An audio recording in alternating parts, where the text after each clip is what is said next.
அனைவருக்கும் நமஸ்காரம்.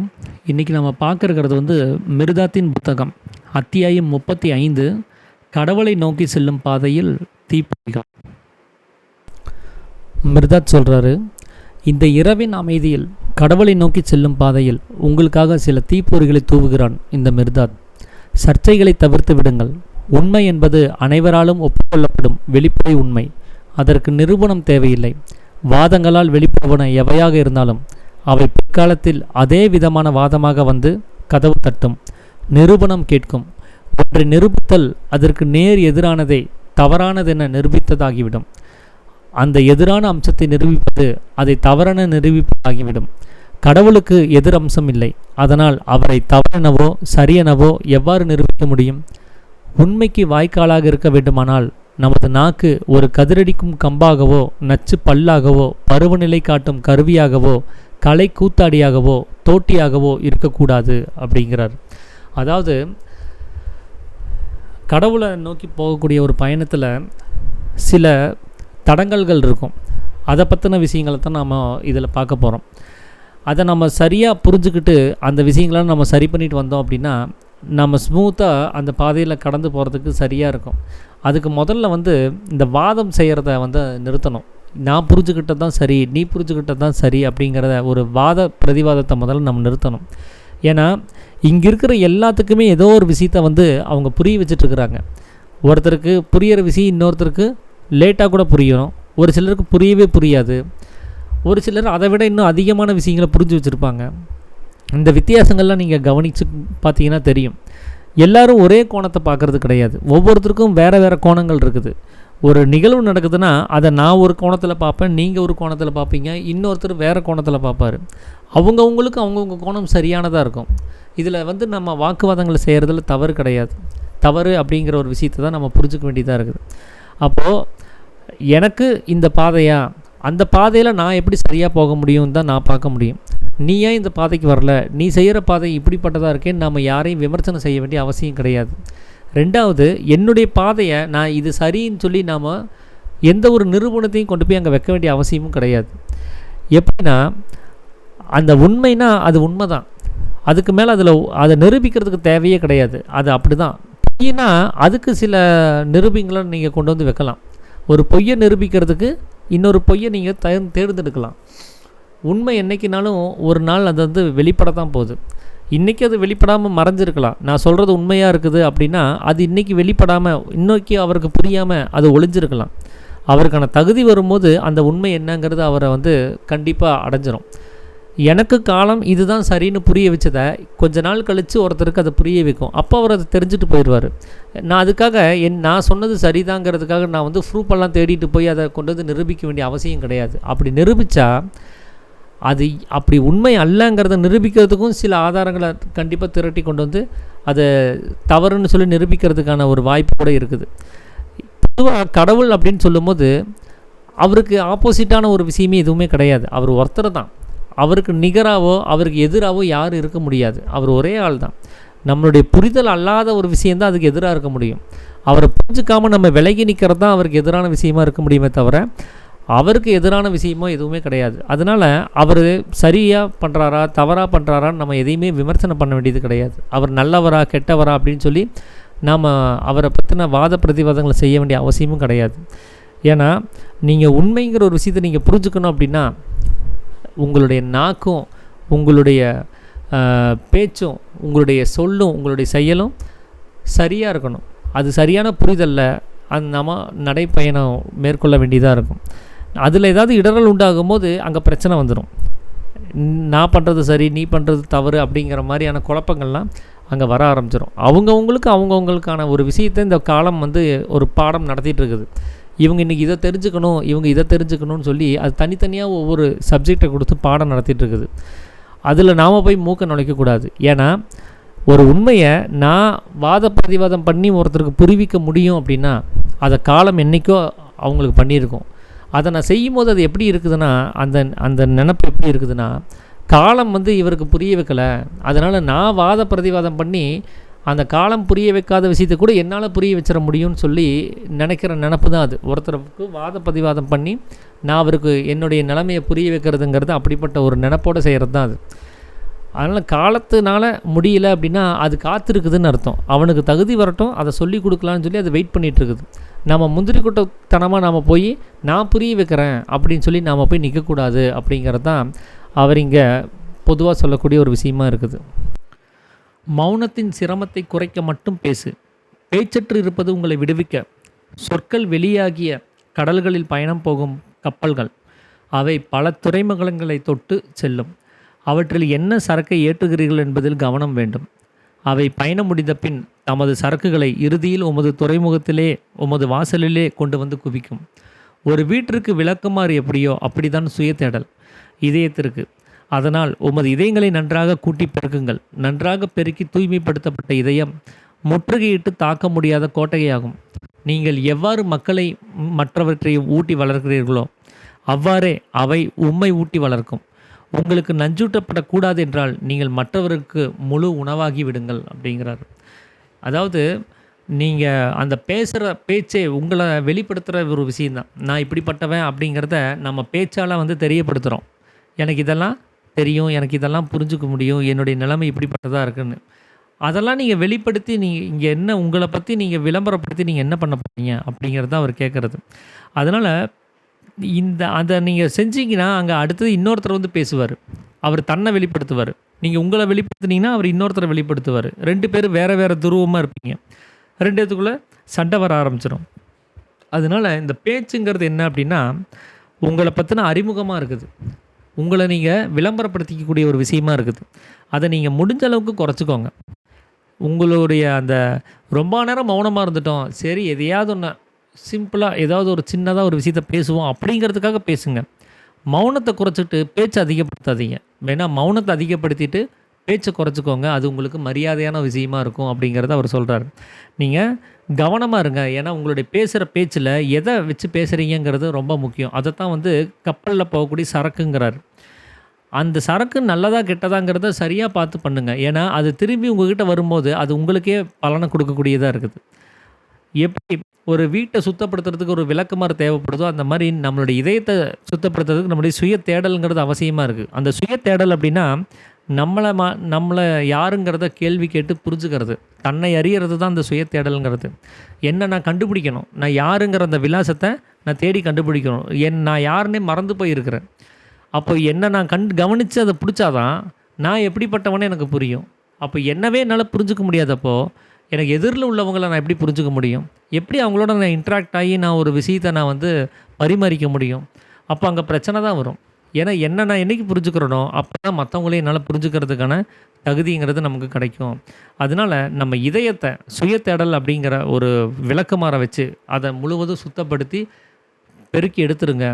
அப்போ தான் தகர்க்க முடியாத ஒரு கோட்டையாக நீங்கள் இருப்பீங்க அப்படிங்கிறார். ஏன் அப்படின்னா உங்களுக்குள்ளார இருக்கக்கூடிய பிரச்சனைகளே இந்த அங்கே இருக்கக்கூடிய குப்பைகள் தான். அது இதுன்னு சொல்லி எதையோ நம்ம அதுக்குள்ளார போட்டு அந்த மனசுக்குள்ளார பூட்டி வச்சுருக்கிறோம். நிறையா பதிவுகளை வச்சுருக்கிறோம். நாம் ஒரு வரைமுறையை உண்டு பண்ணி வைக்கிறோம். இது சரி இது தப்புன்னு சொல்லி எல்லா குப்பைகளையும் அகற்றிடுங்க. இங்கே எதுவுமே தவறும் கிடையாது, எதுவும் சரியும் கிடையாது. எல்லாமே கடவுளுடைய நிர்ணயத்தில் ஒரு இருப்பாக இருந்துகிட்ருக்குது. அது இது சரி தவறுங்கிறத நாம் தான் தீர்மானிக்கிறோம். அப்போது எக்ஸாக்டாக அதில் எந்த சரி தவறும் இருக்கிறதில்ல. இன்றைக்கி நமக்கு சரின்னு படுறது கொஞ்ச நாள் கழித்து நமக்கே தவறுன்னு படும். அடுத்தவங்களுக்கு தவறு படுதோ இல்லையோ உங்களுக்கே கூட கொஞ்ச நாள் கழித்து அதே செயல் உங்களுக்கு தவறாக படும். எப்படின்னா ஒரு சின்ன வயசில் இருக்கக்கூடிய ஒரு பையனை நீங்கள் பார்க்குறீங்க, ரோட்டில் நடந்து போகும்போது ஜன்னல் ஓரமாக பார்க்குறீங்க. அவர் வீட்டுக்குள்ளார தூக்கு மாட்டி சாகிறதுக்கு அவர் ரெடியாக இருக்கிறாரு. அதை பார்த்தோன்னே உங்கள் மனசு பதறி போயிடுது. ஆஹா, என்ன ஒரு இவ்வளோ சின்ன வயசுலேயே ஒருத்தர் சூசைட் பண்ணிக்க போகிறான், அவனை எப்படியாவது நம்ம தடுத்தாகணுமே காப்பாற்றி ஆகணுமேன்னு சொல்லி கதவெல்லாம் உடச்சி ஒரு ஹீரோயிசம் பண்ணி நீங்கள் அவனை ரெக்கவரி பண்ணுறீங்க, காப்பாற்றிட்டீங்க. உங்களுக்கு அப்போ என்ன தோணும்? ஒரு நல்ல காரியத்தை நம்ம பண்ணிட்டோம், ஒருத்தனுடைய உயிரை நம்ம காப்பாற்றிட்டோன்னு தோணும். சந்தோஷமாக நீங்கள் போயிட்டீங்க. அந்த செயல் அன்னைக்கு சரியானது அப்படிங்கிறத ஒரு தீர்மானத்துக்குள்ளே வந்துடுச்சு.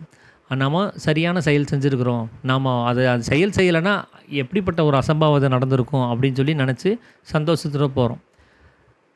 ஒரு 15-20 வருஷம் கழித்து அதே பையன் அவன் ஒரு கொடூரனான ஒரு சர்வாதிகாரியாக ஒரு நாட்டை அவன் பிடிச்சி ஒரு ஆட்சி செய்கிறான். ஒரு 1,00,000லேருந்து ஒரு 2,00,000 பேர் மக்களை கொன்று குவிக்கிறான். இது உங்கள் காதுக்கு வருது. நீங்கள் அன்னைக்கு காப்பாற்றின பையன் தான் இன்றைக்கி 2,00,000 பேர்த்த கொன்று குவிக்கிறான் அப்படிங்கிற செய்தி கேட்கும்போது உங்களுக்கு அப்போ என்ன தோணும்? இவனை அன்னைக்கே சாக விட்டுருந்தோன்னா இன்றைக்கி இந்த 2,00,000 பேர் செத்துருக்க மாட்டாங்களேன்னு தோணுமா இல்லையா? அப்போ அன்னைக்கு சரின்னு பண்ண ஒரு செயல் இன்றைக்கி ஏன் அது தவறுன்னு தோணுது? அது அப்படி தான். அந்தந்த சூழ்நிலைக்கு நாம் அதை தீர்மானிக்கிறோம். அந்த செயல் தவறு, இது சரி அப்படிங்கிறத. உண்மையாகவே அந்த செயலில் ஒன்றுமே கிடையாது. அதில் நல்லதும் கிடையாது, கெட்டதும் கிடையாது. அது ஒரு செயல், அது அவ்வளோதான். உங்களால் என்ன முடியுமோ அதை செஞ்சுட்டுருக்கிறீங்க, அவ்வளோதான். அது நீங்கள் நல்லது பண்ணீங்களா கெட்டது பண்ணீங்களான்னு அது சங்கிலி தொடர் மாதிரி ஒவ்வொரு நாளும் அது நடந்துக்கிட்டே இருக்குது. அது என்றைக்கோ ஒரு நாள் அது கெட்டதாகவும் முடியும், இன்னொரு நாள் அது அதே செயல் மறுபடியும் நல்லதாகவும் முடியும். நீங்கள் அந்த சர்வாதிகாரி கொன்று குவிக்கிறது ரொம்ப கஷ்டமாக நினச்சி அதை தவறுன்னு நினைப்பீங்க. இன்னும் கொஞ்ச நாள் கழித்து திரும்பவும் அது சரின்னு கூட உங்களுக்கு சொல்கிறதுக்கு தோணும். அப்போது இதில் எதுவுமே சரியும் கிடையாது, தவறும் கிடையாது. நாம் தான் அதை நிர்ணயம் பண்ணுறோம். அந்த நிர்ணயம் நாம் ஒரு வரைமுறையை வச்சுருக்கிறோம். இதெல்லாம் நல்லது, இதெல்லாம் கெட்டதுன்னு. அந்த வரைமுறையாக இருக்கக்கூடிய குப்பைகள் தான் இங்கே சண்டை சச்சரவுகளையும் ஒருத்தரை புரிஞ்சிக்க முடியாத ஒரு நிலைமையையும் இங்கே உண்டு பண்ணுது. நிறைய கோணங்கள் அது உண்டு பண்ணுது. நான் ஒரு மாதிரி பார்க்குறேன், அவர் ஒரு மாதிரி பார்க்குறாருன்னா எல்லாமே இந்த வரைமுறை தான் காரணமாக இருக்குது. அப்படி நீங்கள் மற்ற மக்களை நீங்கள் எப்படி கவனிக்கிறீங்களோ அப்படி தான் அவங்களும் உங்களை கவனிப்பாங்க. நீங்கள் மற்றவங்களை எப்படி நீங்கள் அன்பால் ஒரு அக்கறையாக நீங்கள் அவங்கள ஏற்றுக்கிறீங்களோ அப்படி தான் உங்களையும் அவங்க ஏற்றுக்குவாங்க. அப்போ நீங்கள் மற்றவங்களால ஒரு துன்பத்தை அனுபவிக்கக்கூடாது அப்படின்னா நீங்கள் உங்களை முழுசும் அர்ப்பணித்து அவங்க மேலே உங்களுடைய அன்பை செலுத்தி நீங்கள் அவங்கள சரி பண்ண வர்றதுக்கு தயாராக இருக்கணும். அப்போ தான் அவங்க உங்கள் மேலே அந்த அன்பை செலுத்தி உங்களை சரி பண்ணுறதுக்கு தயாராவாங்க. நாம் என்ன கொடுக்குறோமோ அதுதான் இந்த பிரபஞ்சம் நமக்கு திருப்பி கொடுக்குது. இந்த பிரபஞ்சங்கிறது ஒன்றுமே கிடையாது, நம்மளிருந்து பிரதிபலிக்கப்பட்ட ஒரு பிம்பம் தான் அது. நீங்கள் தூங்கிட்டீங்கன்னா பிரபஞ்சம் இருக்காது. நீங்கள் முழிச்சு வந்தீங்கன்னா தான் இந்த பிரபஞ்சம் இருக்கும். நீங்கள் செத்து போயிட்டீங்கன்னா இந்த பிரபஞ்சம் இருக்காது. நீங்கள் பிறந்து வந்தால் தான் இந்த பிரபஞ்சங்கிறது இருக்கும். அப்போது உங்களிலிருந்து சக்தி வெளிப்படலைன்னா, உங்களிலிருந்து மனம் வெளியில் வரலை அப்படின்னா இந்த பிரபஞ்சத்தை உங்களால் பார்க்க முடியாது. இது உங்களுடைய பிரதிபிம்பம். நீங்கள் இந்த பிரதிபிம்பத்துக்கு என்னவா இருக்கிறீங்களோ அப்படி தான் இந்த பிரதிபிம்பமும் உங்களுக்கு இருக்கும். அதனால் நீங்கள் நல்லது பண்ணிங்கன்னா உங்களுக்கு இந்த பிரபஞ்சம் நல்லது பண்ணும். நீங்கள் கெட்டது பண்ணிங்கன்னா இந்த பிரபஞ்சம் உங்களுக்கு கெட்டது பண்ணும். அது கண்ணாடியை பார்த்து நமக்கு நாமே ஏதாவது ஒரு விஷயங்களை செஞ்சுக்கிறது தான் அது. அதனால் நீங்கள் உங்களை முழுசும் அர்ப்பணிச்சிங்கன்னா இந்த பிரபஞ்சம் உங்களுக்கு அதை தன்னை முழுசாக அர்ப்பணிக்கும் அப்படிங்கிறது தான் அவர் இங்கே குறிப்பிட்டு சொல்லக்கூடிய ஒரு விஷயமா இருக்குது. அடுத்த காலடி வைப்பில் சந்தேகம் தோன்றினால் அப்படியே அசையாமல் நின்று விடுங்கள். நீங்கள் எதை வெறுக்கிறீர்களோ அது உங்களை வெறுக்கும். ஒன்றை விரும்பி அதை அப்படியே உள்ளபடி விட்டுவிட்டால் உமது பாதையில் தடைகள் ஏற்பட வழியே இல்லை. எதையும் ஒரு தொல்லையாக நினைப்பது தான் மிகவும் தாங்க முடியாத தொல்லை. எல்லாவற்றையும் பெறுதல் அல்லது எல்லாவற்றையும் துரத்தல், இந்த இரண்டில் ஒன்றை தேர்ந்தெடுத்து கொள்ளுங்கள். இதில் நடுவழி என்பதே இல்லை. தடுமாற செய்யும் ஒவ்வொரு தடைக்கல்லும் ஒரு எச்சரிக்கை. எச்சரிக்கையை நன்றாக கவனியுங்கள். அவ்வாறு கவனித்து கற்றால் அந்த தடைக்கல்லே ஒரு வழிகாட்டியாகிவிடும் அப்படிங்கிறார். அதாவது நீங்கள் உங்கள் வாழ்க்கையினுடைய ஒவ்வொரு நொடியும் நீங்கள் கவனமாக எடுத்து வைக்கணும். ஏன்னா நாம் மேலே ஏறி போயிட்டுருக்குறோம், மேல்நிலை அடைஞ்சிட்டே இருக்கிறோம். ஆன்மீகத்தில் அந்த அனுபவம் வர வர தன்னைத்தானே கவனிக்க நாம் இன்னும் மேல்நிலை அடைஞ்சிட்டு போயிட்டே இருக்கிறோம். இப்போ மேலே போக போக கவனம் அதிகமாக இருக்கணும். நீங்கள் கீழே இருக்கும்போதே விழுந்தீங்கன்னா எந்திரிச்சிடலாம், மேலே உயரத்துக்கு போய் விழுந்தீங்கன்னா எந்திரிக்கவே முடியாது. அப்போ அந்த கவனம்ங்கிறது அங்கே எவ்வளோ முக்கியமான ஒரு விஷயமா இருக்குங்கிறத பாருங்கள். எங்கேயாவது உங்களுக்கு இடரல் உண்டாகிற மாதிரி இருந்துச்சுன்னா தயவு செஞ்சு அப்படியே நின்றுங்க. நீங்கள் அதிலேயே எதையும் யோசிக்காதீங்க. கீழே போகணும், மேலே போகணும், இது சரி இது தப்பு, எதை பற்றியும் சிந்திக்காதீங்க. அப்படியே நீங்கள் நிறுத்திடுங்க. நீங்கள் ஒரு விஷயத்தை விரும்பவோ வெறுக்கவோ செய்யக்கூடாது. அதை செஞ்சிட்டிங்க அப்படின்னா அதனால் உண்டாகக்கூடிய பலனை நீங்கள் அனுபவிக்க வேண்டிய அவசியம் ஏற்படும். ஏன்னா எனக்கு இப்படி ஒரு வியாதியே வந்துடக்கூடாதுன்னு நீங்கள் நினைக்கிறீங்க, அது நல்ல விஷயந்தான். அந்த ஒரு எதிர்பார்ப்பு அது வந்துருச்சுன்னா துக்கத்தை கொடுத்துரும், அது வரலைன்னா சந்தோஷத்தை கொடுத்துரும். எனக்கு ஒரு விஷயம் கிடச்சாகணும், ஒரு லாட்ரியில் எனக்கு ஒரு 1 கோடி ரூபா பரிசு வேணும்னு நீங்கள் விரும்புகிறீங்க, விழுந்துருச்சு சந்தோஷமாயிரும், விழுகலை துக்கமாயிரும். அப்போது நம்மளுடைய எதிர்பார்ப்பு தான் இந்த ரெண்டில் ஏதோ ஒன்று நமக்கு பரிசாக கொடுக்குது. நீங்கள் எதையும் எதிர்பார்க்காமல் இருந்து பாருங்கள், அதில் என்ன விழுந்தாலும் என்ன, நடந்தால் என்ன நடக்கலைன்னா என்னன்னு நீங்கள் போயிடுவீங்க. ஏன்னா அந்த எதிர்பார்ப்புங்கிறது அங்கே இல்லாமல் போகுது. நீங்கள் எதையுமே எதிர்பார்க்காம சில விஷயங்கள் அங்கே வாழ்க்கையில் நடந்துட்டு தான் இருக்கும். நீங்கள் அதெல்லாம் கவனித்து பாருங்கள். அதில் சந்தோஷமும் இருக்காது, துக்கமும் இருக்காது. நீங்கள் எதையுமே எதிர்பார்க்காம நீங்கள் நேராக ஆஃபீஸுக்கு போயிருப்பீங்க, போய் சேர்ந்துருப்பீங்க, இடையில எந்த தடங்களும் இல்லை. இதே ஒரு ஏரியாவில் வந்து எப்போவுமே டிராஃபிக் இருக்கும். அந்த இடத்துல வந்து நாம் போகும்போது சிக்னல் நமக்கு சாதகமாக விழுகணும். நமக்கு சாதகம் இல்லாமல் விழுந்துருச்சுன்னா நமக்கு இன்னொரு 10 நிமிஷம் லேட் ஆயிரும். அப்போ நம்ம ஆஃபீஸில் போய் லேட் சைன் போட வேண்டியதாக இருக்கும், பர்மிஷன் ஆகி போயிடும் அப்படின்னு எதையாவது திங்க் பண்ணிவிட்டு போனீங்கன்னா அங்கே 2 விஷயத்தில் ஏதோ ஒன்று தான் நடக்கும். ஒன்று, நீங்கள் நினச்ச மாதிரியே சிக்னல் உங்களுக்கு சாதகமாக வரணும், இல்லைன்னா சிக்னல் உங்களுக்கு பாதகமாக வரணும். இந்த 2 நிலைமை அல்லாமல் நடு நிலைமைங்கிறது எதுவுமே கிடையாது. இந்த 2ல் ஏதோ ஒன்று தான் நடக்க போகுது. ஆனால் உங்களுடைய எதிர்பார்ப்பு என்ன பண்ணுன்னா, பாதகமாகி போச்சா, ஐயையோ நான் எது நடக்கக்கூடாதுன்னு நினச்சேனோ அதுவே நடந்து போச்சே, இனி 10 நிமிஷம் போய் நான் லேட் சைன் பண்ணணுமேனு உங்களுக்கு தோணும். இதே உங்களுக்கு சாதகமாக நடந்துருச்சுன்னா, அப்பா நான் நினச்ச மாதிரி நடந்துருச்சு, ரொம்ப சந்தோஷம் அப்படின்னு சொல்லிட்டு நம்ம போவோம். அப்போ அந்த சந்தோஷத்தையும் துக்கத்தையும் ஏற்படுத்தினது எது? நீங்கள் அந்த சிக்னல் இப்படி தான் இருக்கணுங்கிறத நீங்கள் ஒரு எதிர்பார்ப்பை வச்சது தான். அந்த எதிர்பார்ப்பு தான் இங்கே ஒரு பிரச்சனைக்கு காரணமாக இருக்குது. அப்போ ஒரு விஷயத்தை நீங்கள் விரும்பினாலோ இல்லை வெறுத்தாலோ அது எதிர்பார்ப்பாக மாறுது. அதனால் உண்டாகக்கூடிய பலன் உங்களுக்கு ஒரு சந்தோஷத்தையும் துக்கத்தையும் உங்களுக்கு உடனே கொடுத்துருது. அது உடனே பதிவுக்குள்ளார வந்துடுது. நீங்கள் எதையுமே பதிவு பண்ணக்கூடாதுன்னா நீங்கள் எதையுமே எதிர்பார்க்கக்கூடாது. அப்படி இருந்தால் நீங்கள் எதையுமே எதிர்பார்க்கல, சரிங்களா, நீங்கள் பாட்டு போயிட்டுருக்கிறீங்க. அந்த சிக்னல் எப்படி விழுந்தாலும் நீங்கள் அந்த சிக்னலில் வெயிட் பண்ணிட்டு தான் இருப்பீங்க. சிக்னல் உங்களுக்கு சாதகமாக விழுந்தாலும் நீங்கள் பாட்டு கடந்து போயிட்டே இருப்பீங்க. அதை கவனிக்கவே மாட்டீங்க. அங்கே போய் அப்பாடி எனக்கு சாதகமாக சிக்னல் விழுந்துருச்சுங்கிற நினப்பு கூட உங்களுக்கு வராது. ஐயோ எனக்கு பாதகமாக சிக்னல் விழுந்துருச்சு அப்படிங்கிற நினப்பும் கூட வராது. என்ன நடந்தாலும் அங்கே கவலை இல்லாமல் போயிடும். அப்போ அந்த எதிர்பார்ப்பு தான் இங்கே பிரச்சனையாக இருக்குது. அந்த எதிர்பார்ப்பை நீங்கள் அங்கே அது விருப்பமாகவோ இல்லை வெறுப்பாவோ அந்த எதிர்பார்ப்பை நீங்கள் எது மேலேயும் வைக்காதீங்க. ஒரு விஷயத்தை நீங்கள் வெறுத்தீங்கன்னா இந்த பிரபஞ்சம் அப்படியே உங்களுக்கு வெறுப்பு தன்மையை காமிச்சிரும். அதனால் இருக்கிறத அப்படியே விட்டுருங்க. என்ன நடந்தாலும் பரவாயில்ல, லேட் ஆகுதா, ஆகிட்டு போகுது, இல்லை நேரத்தில் போகிறோமா, போயிட்டு போகிறோம் அப்படின்னு சொல்லிவிட்டு நீங்கள் அதை சாதாரணமாக எடுத்துக்கிட்டு போனால் தான், எந்த எதிர்பார்ப்பும் இல்லாமல் போனீங்கன்னா தான் உங்களுக்கு எந்த தடையும் அங்கே ஏற்படுறது கிடையாது. அந்த தடை கற்களாக இருக்கக்கூடியது என்ன தெரியுங்களா? நாம் சந்தோஷப்படுறதும் துக்கப்படுறதும் தான். இது 2 மாறி மாறி நடக்கிற விஷயங்கள் தான். இதுதான் நமக்கு பதிவுக்குள்ளார கொண்டு வரக்கூடிய விஷயமா இருக்குது. 4 நாள் முன்னாடி நம்ம என்ன குழம்பு சாப்பிட்டோன்னு நமக்கு ஞாபகத்தில் இருக்கிறது இல்லை. ஏன்னா அதில் எந்த பதிவும் இல்லை, அதில் எந்த சந்தோஷ துக்கமும் கிடையாது. இயல்பாக எடுத்தோம், சாப்பிட்டோம், தட்டை கழுவுனோம், கிளம்பி போயிட்டோம். இதே அந்த குழம்பு உங்களுக்கு பிடிச்ச குழம்பாக இருந்துச்சுன்னா, அந்த பிடிச்ச குழம்பு நீங்கள் சொல்லி செஞ்ச குழம்பாக இருந்துச்சுன்னா, இதே நீங்கள் விரும்பி நீங்களே செஞ்சுருந்தீங்கன்னா, இப்படி ஏதாவது ஒரு சம்பவம் அதில் நடந்திருந்தா அதை 4 பேர் பாராட்டியிருந்தாங்கன்னா உங்களுக்கு உடனே அது பதிவுக்குள்ளார ஆயிரும். என்ன குழம்புங்க 4 நாள் முன்னாடி? ஆமாங்க நான் தான் குழம்பு வச்சேன், யூடியூப்லாம் பார்த்தேன், சரியான விகிதத்தில் நான் அதெல்லாம் கலந்து பண்ணேன், சூப்பராக வந்துடுச்சுங்க, என் ஒய்ஃப் கூட அவ்வளோ பாராட்டினாங்க, இனிமேல் நீங்களே குழம்பு வச்சுருங்க பேசாமல் அப்படிங்கிற அளவுக்கு பாராட்ட ஆரம்பிச்சிட்டாங்க. குழந்தைகள்லாம் எப்பவும் சாப்பிட்றதுக்கு அடம் பிடிப்பாங்க. ஆனால் நான் வச்ச குழம்ப கொடுத்த உடனே அப்பா இன்னும் குழம்பு இருக்குதா ஊற்றுன்னு சொல்லி 1க்கு 2 3 டைம் வாங்கி குடித்தாங்க அப்படின்னு நீங்கள் பேச ஆரம்பிச்சிடுவீங்க. என்ன குழம்புங்க அது அப்படின்னு கேட்டால் உடனே அது என்ன குழம்புன்னு சொல்லிடுவீங்க. ஏன்னா அதில் ஒரு சந்தோஷங்கிற ஒரு பதிவு இருக்குது. இதே துக்கம்னாலும் அப்படி தான். இல்லைங்க அது நல்லாவே இல்லைங்க அப்படின்னு அவங்க சொல்லியிருந்தாலும் அது பதிவுக்குள்ளே வராது. அதனால் நாம் தேர்ந்தெடுக்கிற விஷயம் விருப்பமாகவோ வெறுப்பாகவோ இருக்கக்கூடாது. இயல்பாக அது என்ன இருந்தாலும் பரவாயில்ல அப்படின்னு சொல்லிட்டு நம்ம போயிடணும், அதை அக்செப்ட் பண்ணிவிட்டு போயிடணும். அப்படி செய்யும் போது உங்களுக்குள்ளே எந்த தடை கற்களும் இருக்காது.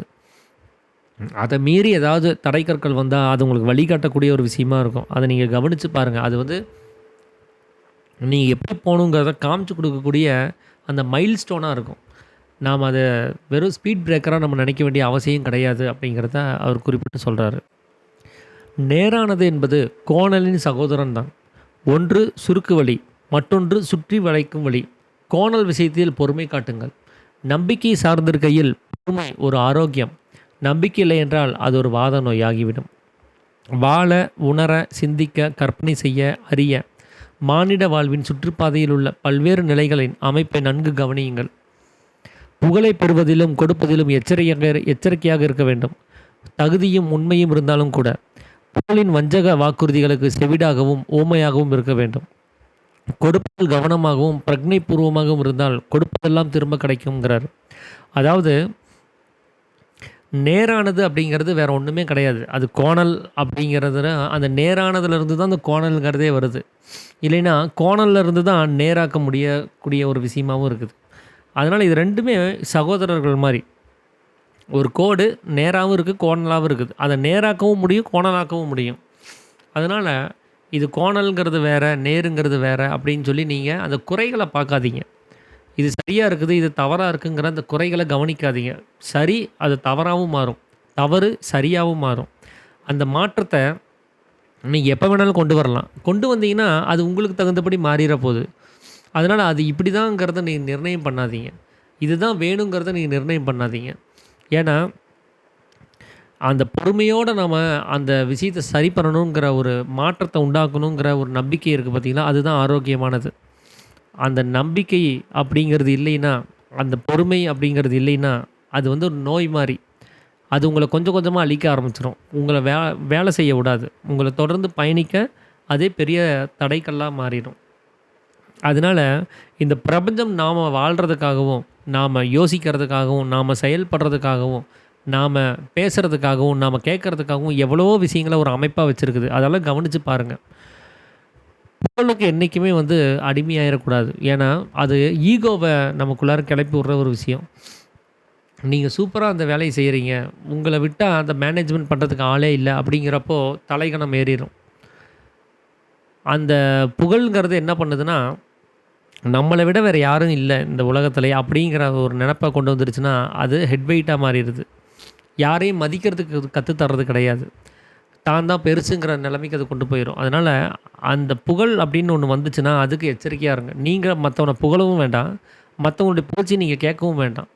அதனால் புகழ்னு வரும்போது நீங்கள் ஓமையாகவும் செவிடாகவும் மாறிடணும். மற்றவங்க உங்களை புகழும் போது நீங்கள் செவிடாகவும், மற்றவனை பார்க்கும்போது நீங்கள் புகழ முடியாத ஒரு ஊமையாகவும் மாறிடணும். அப்போ மற்றவனுக்கும் தீங்கு இழைக்கக்கூடாது, மற்றவனாலே நம்ம தீங்கு இழைக்கப்படக்கூடாது. அப்படின்னா நீங்கள் அந்த செவிடாகவும் ஊமையாகவும் இருக்க கற்றுக்கணும். அதனால் கொடுக்கறத எந்த ஒரு சுயநலமும் இல்லாமல் பொதுவாக கொடுங்க. திரும்பி உங்களுக்கு எல்லாமே கிடைக்கும் அப்படிங்கிறத அவர் சொல்கிறாரு. உண்மையை சொல்லப்போனால் உங்களுக்கு சொந்தமானது எதுவோ அதை நீங்கள் கொடுப்பதே இல்லை. சேமித்து வைத்தவற்றையே நீங்கள் கொடுக்க முடியும். உங்களுடையதை, உங்களுக்கே சொந்தமானதை நீங்கள் விரும்பினாலும் கூட கொடுக்க முடியாது. சரிசமமான நிலையில் இருங்கள். உங்கள் சமநிலை தாழ்மை எடை போட்டு பார்க்க விரும்புகிறவருக்கு நீங்களே அளவுகோல் ஆகிவிடுவீர்கள். ஏழ்மையும் இல்லை, செல்வமும் இல்லை. பொருள்களை பயன்படுத்துவதில் சாமர்த்தியம் மட்டுமே இருக்கிறது. தன்னிடம் இருப்பதை தவறாக பயன்படுத்துகிறவனே ஏழை, அதை சரியாக பயன்படுத்துகிறவனே செல்வன். ஒரு சிறிய ரொட்டி துண்டை துணுக்கு கூட கணக்கிட முடியாத விலை மதிப்பு பெற்றுவிடும். ஒரு தங்க கருவூலம் கூட பயன்படா ஏழ்மை ஆகிவிடக்கூடும். பாதைகள் பலவாக காணப்படும் போது எளிதில் செல்வது என்று தடுமாற வேண்டாம், எதில் செல்வது என்று தடுமாற வேண்டாம். இறை தேடும் நெஞ்சத்திற்கு எல்லா பாதைகளும் தெய்வ பாதைகளே அப்படிங்கிறார். அதாவது உங்களுக்கு சொந்தமானது அப்படின்னு ஒரே ஒரு விஷயம் இருக்குது. அது என்ன தெரியுங்களா? அந்த உயிர் தான். அதை உங்களால் யாருக்கும் தர முடியாது. நீங்கள் அந்த உயிரை செலவு பண்ணி, அந்த உயிர் செலவு பண்ண சக்தியிலிருந்து நீங்கள் இங்கே நிறையா பொருள்களை சேமித்து வச்சுருப்பீங்க, நிறையா உறவுகளை சேமித்து வச்சுருப்பீங்க, நிறைய பேரு புகழ்களை சேமித்து வச்சுருப்பீங்க. அதைத்தான் நீங்கள் மற்றவங்களுக்கு தானமாக கொடுக்க முடியும். மற்றபடி உங்களுடைய சொந்தமாக இருக்கக்கூடிய நம்முடைய உயிரை யாருக்குமே தானமாக தரவே முடியாது. அதனால் நீங்கள் கொடுக்குறத பற்றி கவலைப்படாதீங்க. ஏன்னா உங்களுக்கு சொந்தமானது உங்கள் கூடயே தான் இருக்குது. நீங்கள் உங்களுக்கு அதாவது உங்களுக்கான தேவை போக எக்ஸ்ட்ராவாக நீங்கள் சம்பாதிச்சு வச்சது அதைத்தான் நீங்கள் தரப்போகிறீங்க. அதை தர்றதுனால உங்களுடைய சொந்தம் அப்படின்னு சொல்லக்கூடிய ஒரு செல்வம் அது உங்களை விட்டு தீர போகிறதெல்லாம் கிடையாது. அதனால் கொடுங்க, தாராளமாக கொடுங்க, முழு மனதோடு கொடுங்க. அது எதிரில் இருக்கக்கூடிய பிரதிபலிப்பு நீங்கள் தான் நினச்சிட்டு கொடுங்க. உங்களுக்கு நீங்கள் செய்கிற மாதிரியே நீங்கள் மற்றவங்களுக்கும் அதை செய்யுங்க. அப்போது இந்த பிரபஞ்சம் அதை திருப்பி உங்களுக்கே கொடுக்கும். நாம் கொடுக்கலன்னா அதுவும் நமக்கு கொடுக்கறது கிடையாது. அதனால் உங்களை எடை போட்டு பார்க்குறவங்களுக்கு எப்படி நீங்கள் சமநிலையில் இருக்கீங்கிற ஒரு அளவுகோலாக நீங்கள் இருங்க. நீங்கள் நல்லவனாகவும் இருக்க வேண்டாம், கெட்டவனாகவும் இருக்க வேண்டாம். நீங்கள் விருப்பமுள்ளவனாவோ இல்லை வெறுக்கிறவனாவோ நீங்கள் இருக்க வேண்டாம். சமநிலையில் இருங்க. எதுவாக இருந்தாலும் ஓகே அப்படிங்கிற நிலைமைக்கு நீங்கள் வாங்க. ஏன்னா உண்மையாகவே இந்த உலகத்தில் ஏழ்மை அப்படிங்கிறதும் கிடையாது, செல்வம் அதிகம் அப்படிங்கிறதும் இங்கே கிடையாது. அதாவது ஏழைங்கிறதும் கிடையாது, பணக்காரங்கிறதும் கிடையாது. அதில் ஒரு சாமர்த்தியம் இருக்குது. அதை எப்படி செலவு பண்ணுறோம், எப்படி பயன்படுத்துகிறோங்கிறதுல தான். ஒரு பணக்காரன் ஏன் மேலும் பணக்காரனாகிட்டே போகிறான் அப்படின்னா அது அவனுடைய சாமர்த்தியம். ஏழையை இன்னும் ஏழையாகிட்டே போகிறான் அப்படின்னா அது அவனுடைய சாமர்த்தியம். அவனுக்கு அது குறைவாக இருக்குது. அவன் சாமர்த்தியசாலியாக மாறும்போது அவனும் பணக்காரனாக மாறிடுவான். தனக்கு தேவையானதை திரட்டுறதுக்கான அந்த வலிமை அவனுக்குள்ளே கிடச்சிரும். அதனால் அதை சரியாக பயன்படுத்துகிறவன், தன்னுடைய காலத்தையும் தன்னுடைய ஜீவசக்தியும் சரியாக பயன்படுத்துகிறவன் பணக்காரனாக இருக்கிறான். தன்னுடைய காலத்தையும்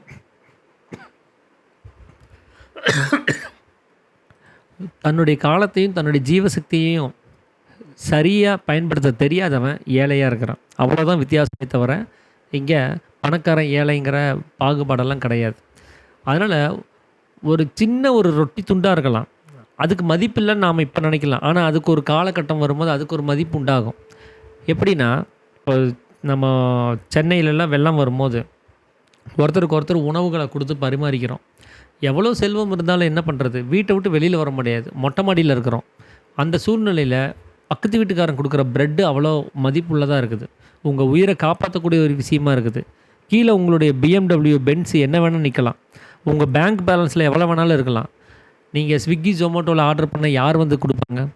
பக்கத்து வீட்டுக்காரன் கொடுக்குற அந்த ப்ரெட்டுக்கு விலை மதிப்பே கிடையாது. நீங்கள் அதுக்கு என்ன விலை கொடுத்து வாங்க முடியும்? அவன் கொடுக்கலன்னா ஏன் கொடுக்கலன்னு அவனை கேள்வி கூட கேட்க முடியாது. அது அவருடைய இரக்கம். அது நீங்களும் சாப்பிட்டு நீங்களும் திருப்தியாக இருக்கணுங்கிற அந்த குணம் அது. அதுக்கு நீங்கள் எந்த விலையை கொடுக்க முடியும்? அப்போ ஒரு சிறிய ரொட்டி துண்டு கூட விலை மதிப்பு இல்லாத அளவுக்கு அது போயிட முடியும். அந்த நேரத்தில் பாருங்கள், உங்கள் பேங்க் பேலன்ஸ்லேயும் உங்கள் பீரோலையும் எத்தனை தங்கம் இருந்தாலும் அது ஏதாவது உங்களை காப்பாற்ற முடியுமா?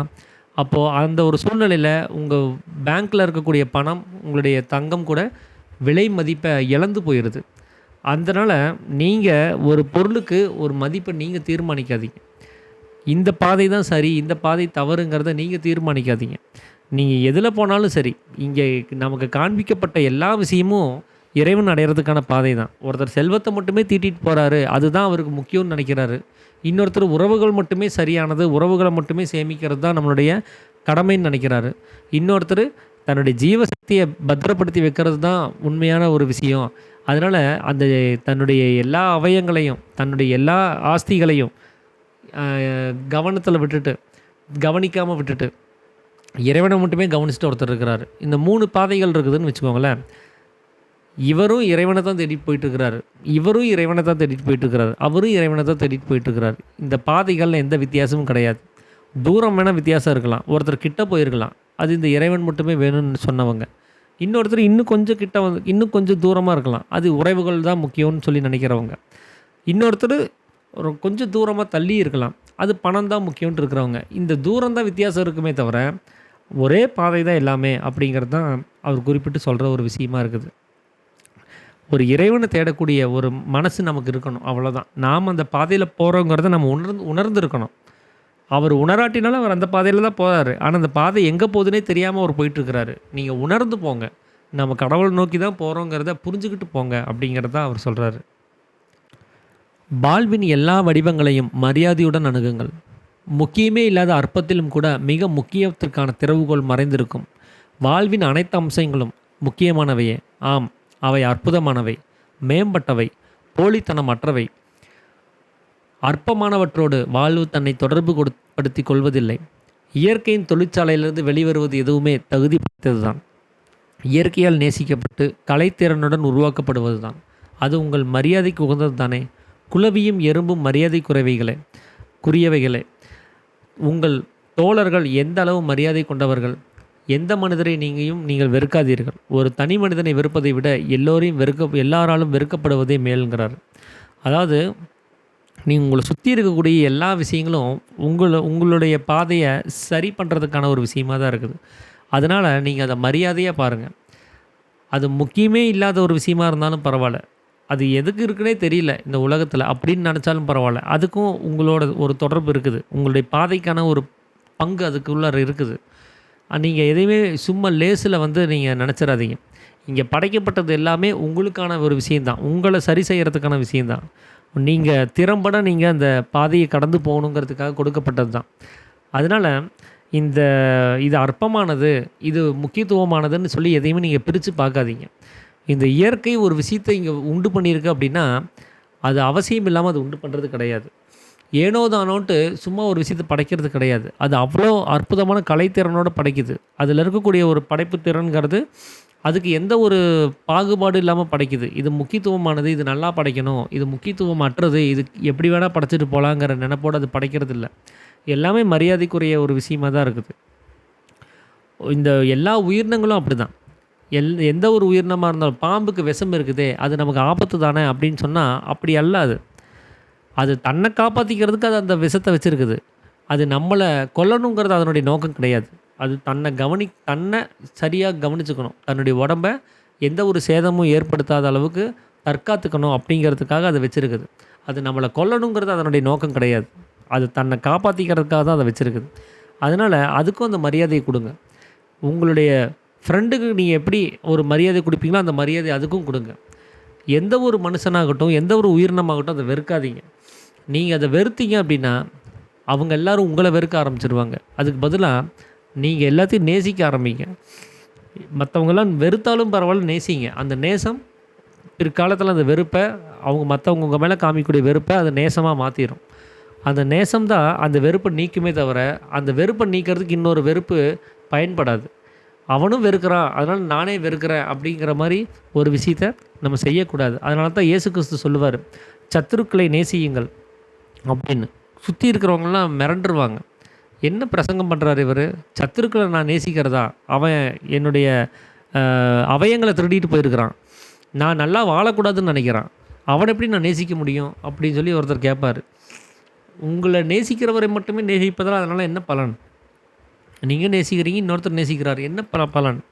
ஆனால் சத்துருக்களை நீங்கள் நேசிச்சிங்கன்னா உங்கள் சத்துருக்கள் உங்களை நேசிக்க ஆரம்பிச்சிருவாங்க. அங்கே வெறுப்புங்கிறது அங்கே நீங்கி போயிடும் அப்படின்னு இயேசு கிறிஸ்து சொல்லுவார்.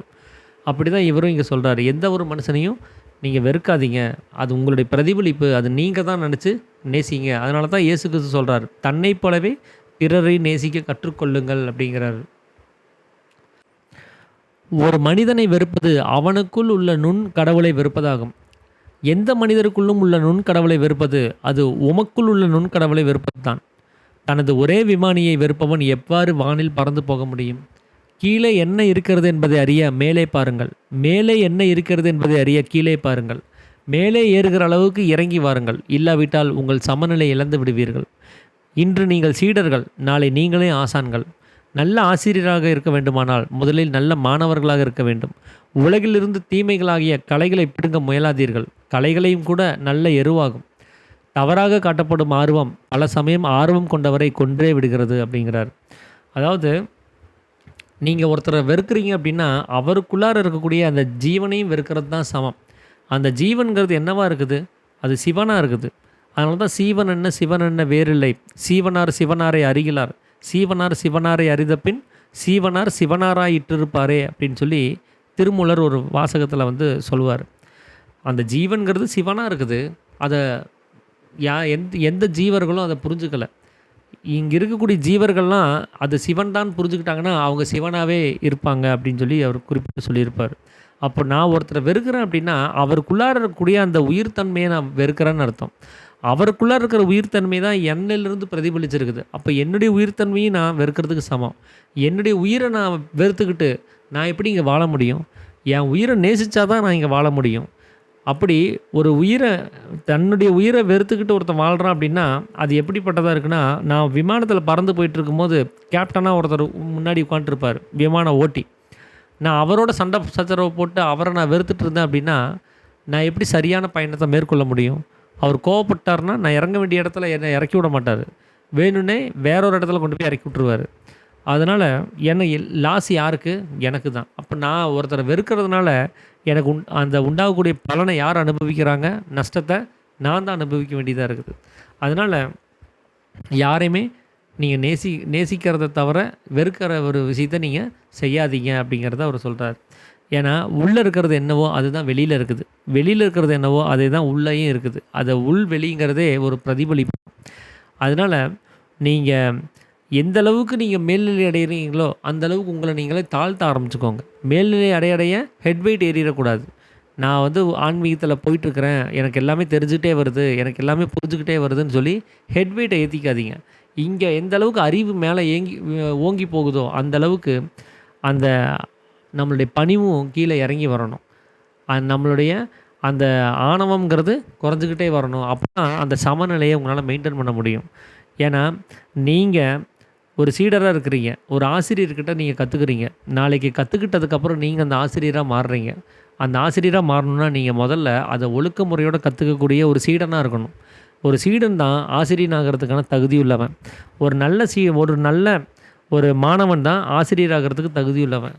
ஒரு நல்ல ஒரு விஷயத்தை நாம் கற்றுக்கணும் அப்படின்னா முதல்ல நம்மளை கவனிக்கணும். நான் சரியானவனான்னு கவனிக்கணும். என்ன நான் சரி பண்ணிட்டேன்னா இந்த பிரபஞ்சம் ஒரு ஆசானாக இருந்து எனக்கு எல்லாத்தையும் சொல்லிக் கொடுக்கும். என்ன அந்த பிரபஞ்சத்தினுடைய ஆசானாகவே அது மாற்றிடும். அப்படி இங்கே இருக்கக்கூடிய அந்த கெட்ட விஷயங்களெல்லாம் நீங்கள் கவனிச்சுக்கிட்டு அது ஆகாதுன்னு நீங்கள் நினைக்காதீங்க. அது எல்லாமே கூட உங்களுக்கு ஒரு நல்லதை உண்டு பண்ணும்.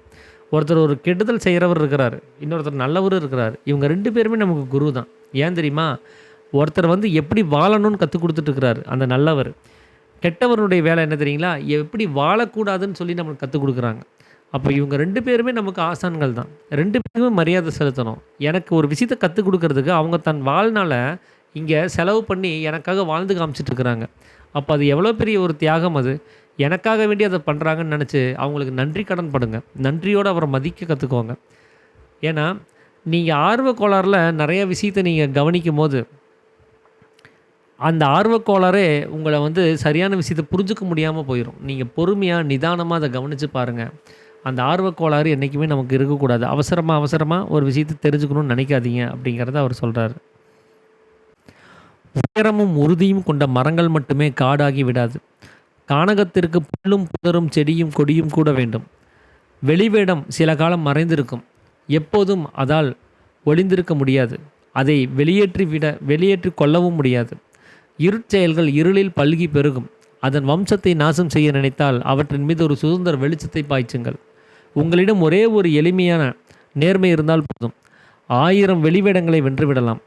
உமது வெற்றி மகத்தானதாகவே அமையும். ஒரு கலங்கரை விளக்கத்தை மேல்ட்டில் கட்டி வைத்துவிட்டு அதை பார்க்க மக்களுக்கு அழைப்பு விட தேவையில்லை. வெளிச்சம் வேண்டியிருப்பவர்களுக்கு அழைப்பு தேவையே இல்லை அப்படிங்கிறார். அதாவது ஒரு மரங்கள் அப்படின்னா அது மட்டும்தான் காடாகிறது. காடு அப்படின்னு சொல்லிட முடியாது. அதுக்குள்ளார சின்ன செடிகள் இருக்குது, சிறு செடிகள், கொடிகள் இருக்குது, புதர்கள் இருக்குது, முட்கள் இருக்குது, இப்படி வேலிகள் மாதிரி நிறைய கொடிகள் இருக்குது. இப்படி எல்லாமே சேர்ந்தது தான் காடு. மரம் மட்டுமே காடாயிராது. அப்போ நான் இருக்கிறேன் அப்படின்னா நான் மட்டுமே இந்த உலகத்துக்கான ஒரு ஆளாக இருக்க முடியாது. இங்கே எல்லாமே இருக்குது. நான் எல்லாமே சேர்ந்தது தான் இந்த பிரபஞ்சம். அப்போது எல்லாத்தோடையும் நம்ம சேர்ந்து நம்ம பயணிக்க வேண்டிய ஒரு அவசியங்கிறது இருக்குது. நீங்கள் இந்த உலகத்துக்காகவும் இந்த பிரபஞ்சத்துக்காகவும் நீங்கள் நல்லவன் மாதிரி நீங்கள் நடிக்கலாம். எவ்வளோ நாள் நடிக்க முடியும்? ஒரு நாள் உங்களால் அந்த நடிப்பே உங்களுக்குள்ளார ஒரு தொய்வை ஏற்படுத்தி உங்களை நடிக்க விடாமல் பண்ணிடும். நீங்கள் ஒரு நாள் உங்களுடைய உண்மைத்தன்மையை நீங்கள் வெளிப்படுத்தி தான் ஆக வேண்டிய அவசியங்கிறது இருக்கும். ஒரு பிரச்சனை நடக்குது, அது எவ்வளோ நாள் நடக்குதோ நடந்துட்டு போட்டோம். ஒரு நாள் அது தீர்வுங்கிறது அதுக்கு ஒரு நாள் இருக்கவே செய்யுது. அதை நம்ம கவனித்து அதை ஆராய்ஞ்சு பார்த்தோன்னா அந்த தீர்வை ஈஸியாக கண்டுபிடிச்சிடலாம். நீங்கள் ஒரு இருளில் ஒரு பிரச்சனை, அந்த இருளுங்கிறதே பிரச்சனை தான் அப்படின்னா அது இருள் இருக்குதே, பிரச்சனையாக இருக்குதே, இது என்ன பண்ணுறது அப்படின்னு சொல்லி நம்ம அந்த இருளை பற்றி யோசிச்சுட்டு இருக்காமல் அதுக்கு நீங்கள் ஒரு வெளிச்சத்தை பாய்ச்சறதுக்கான வழியை பாருங்கள். அதுதான் அதுக்கான சொல்யூஷன். அது இருள் இருக்கட்டும், இருந்துட்டு போட்டோம். ஆனால் ஒரு வெளிச்சம் வேணும். அந்த வெளிச்சத்தை எப்படி கொண்டு வர்றதுன்னு கவனிங்க. கொண்டு வந்தீங்கன்னா இருள் காணாமல் போயிட போகுது. ஒரு பிரச்சனை இருக்குதுன்னா அதுக்கான தீர்வு கண்டுபிடிங்க. பிரச்சனையை பார்க்காதீங்க.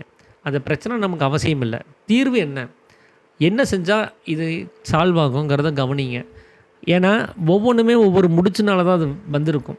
எப்படி முடிச்சு உளுந்துருக்குன்னு பார்த்தீங்கன்னா தான் அந்த முடிச்சை உங்களால் அவிழ்க்க முடியும். நீங்கள் அதை கவனிக்காமல் எப்படி முடிச்சு உளுந்துருக்குன்னே கவனிக்காமல் நீங்கள் கண்டதெல்லாம் பிடிச்சி இழுத்துட்டு இருந்தீங்கன்னா முடிச்சு இன்னும் டைட்டாக கூட ஆகலாம்.